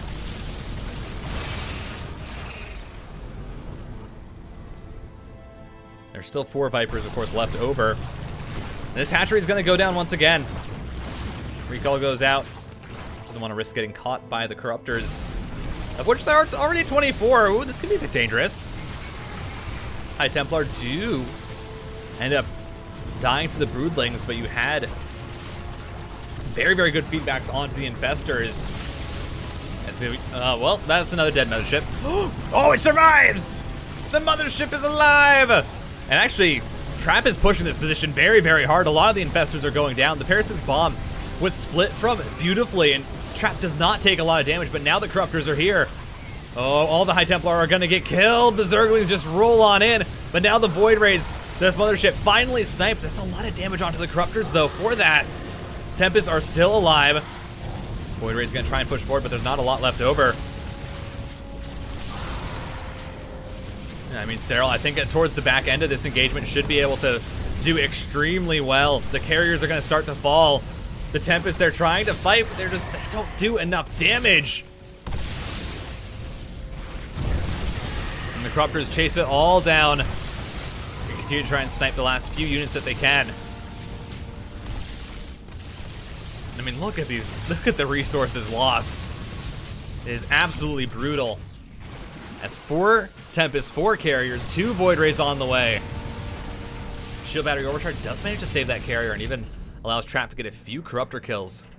But again, look at the remax. Trap, his gas is almost all gone. Serral right now still has 5k gas in the bank. He can remax as well as he wants.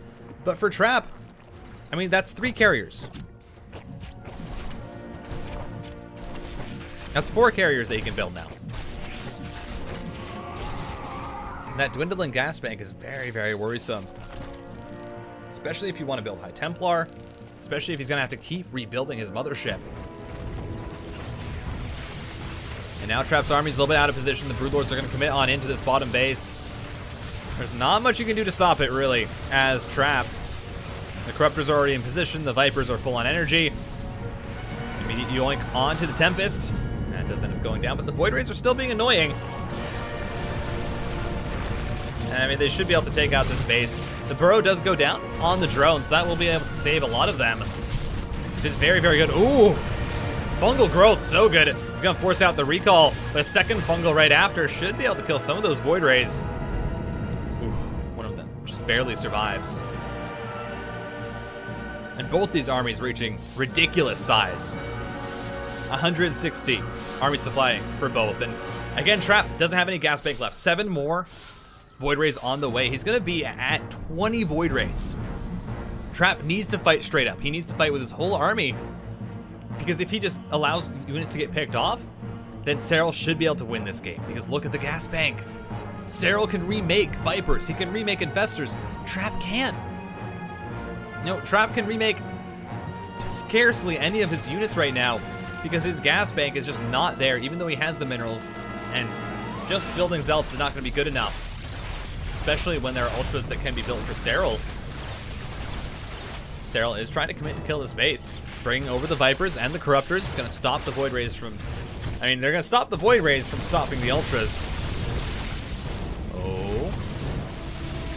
Serral has to be careful. Retreats the Broodlords away. He's going to lose a lot of Spore Crawlers.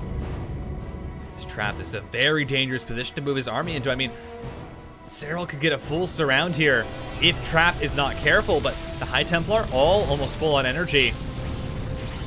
Abducts, there we go, onto the Tempest. Good feedbacks. Storms as well. Manages to save 2 of the 3 that were grabbed. 36 minutes. I mean, it's almost do or die now. The map is mining out. 2,000 atmospheres is mining out. Both of these players have scarcely any income. And it's going to come down to one big engagement as there we go. Infestors. Yeah, I mean, decent Fungals. Managed to pick off a few units right off the bat. But it's not enough for Serral to pull the trigger. Although, Serral trying to come on in. Storms or something needs to go down. Feedbacks onto the Vipers are good. But the High Templar... Oh! One of them at least should survive. As Fungal Growth onto all of the Void Rays. But look how much supply has been lost. The Tempest getting so much value. But oh my god! The Fungal Growth and Parasitic Bomb. Look how low the Void Rays are. All of them are just going to fall out of the sky. Now they're going to come back in. Another Fungal Growth. More Void Rays are going to die, but the Tempests are still alive. The Carriers are still alive, but there's no Storm to help. Trap, his army is going to fall. He needs to recall out, but he is at 117 supply. The spell casting from Serral again strikes, and it's 7 Ultras on the way for the Finnish Phenom. Infestation Pit is being rebuilt. Serral's up 70 supply. Zealots are the only thing that Trap can build. It is just Zealots, and that's not enough. He needs to kill the air army. But it's 2 Carriers and 3 Tempests versus 24 Corruptors. I think Serral has done it. I don't know if there's a way. I mean, there isn't. There's almost no way for Trap to get back into this game. Despite how good his Zealot run-bys may be, Serral used his bank wonderfully. Found the engagements, found the fights, the spell casting, the Fungal Growths, Parasitic Bombs, teaming them up beautifully onto the mass Void Rays. And now all that's left is for Trap to just try and fight a losing downhill battle. But Serral in a grueling 7-game series. I mean, 3 hours long. Absolutely insane performance from both of these players.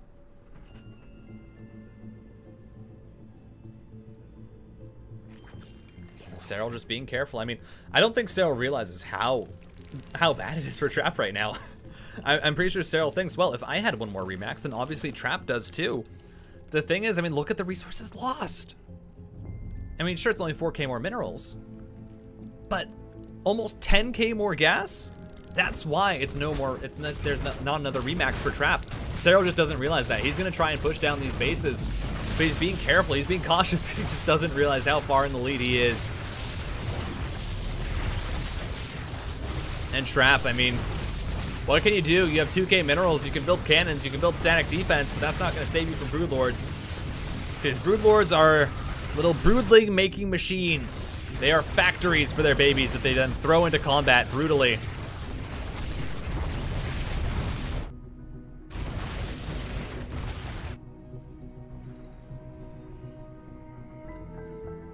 And Trap, I mean, has a lot of zealots, but is, I think at this point, just kind of processing the defeat as the Ultralisks.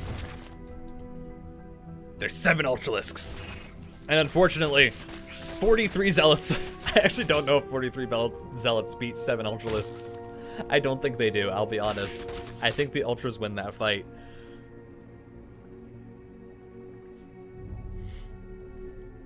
There's nothing really to look at in the production tab. Trap is just hiding his air units. That's 50 supply in the lead for Serral. 40 minutes. So many long games in this series. And Serral, once again, I mean, proving his dominance with the late game Zerg army, with the air control. Just showing how good he is.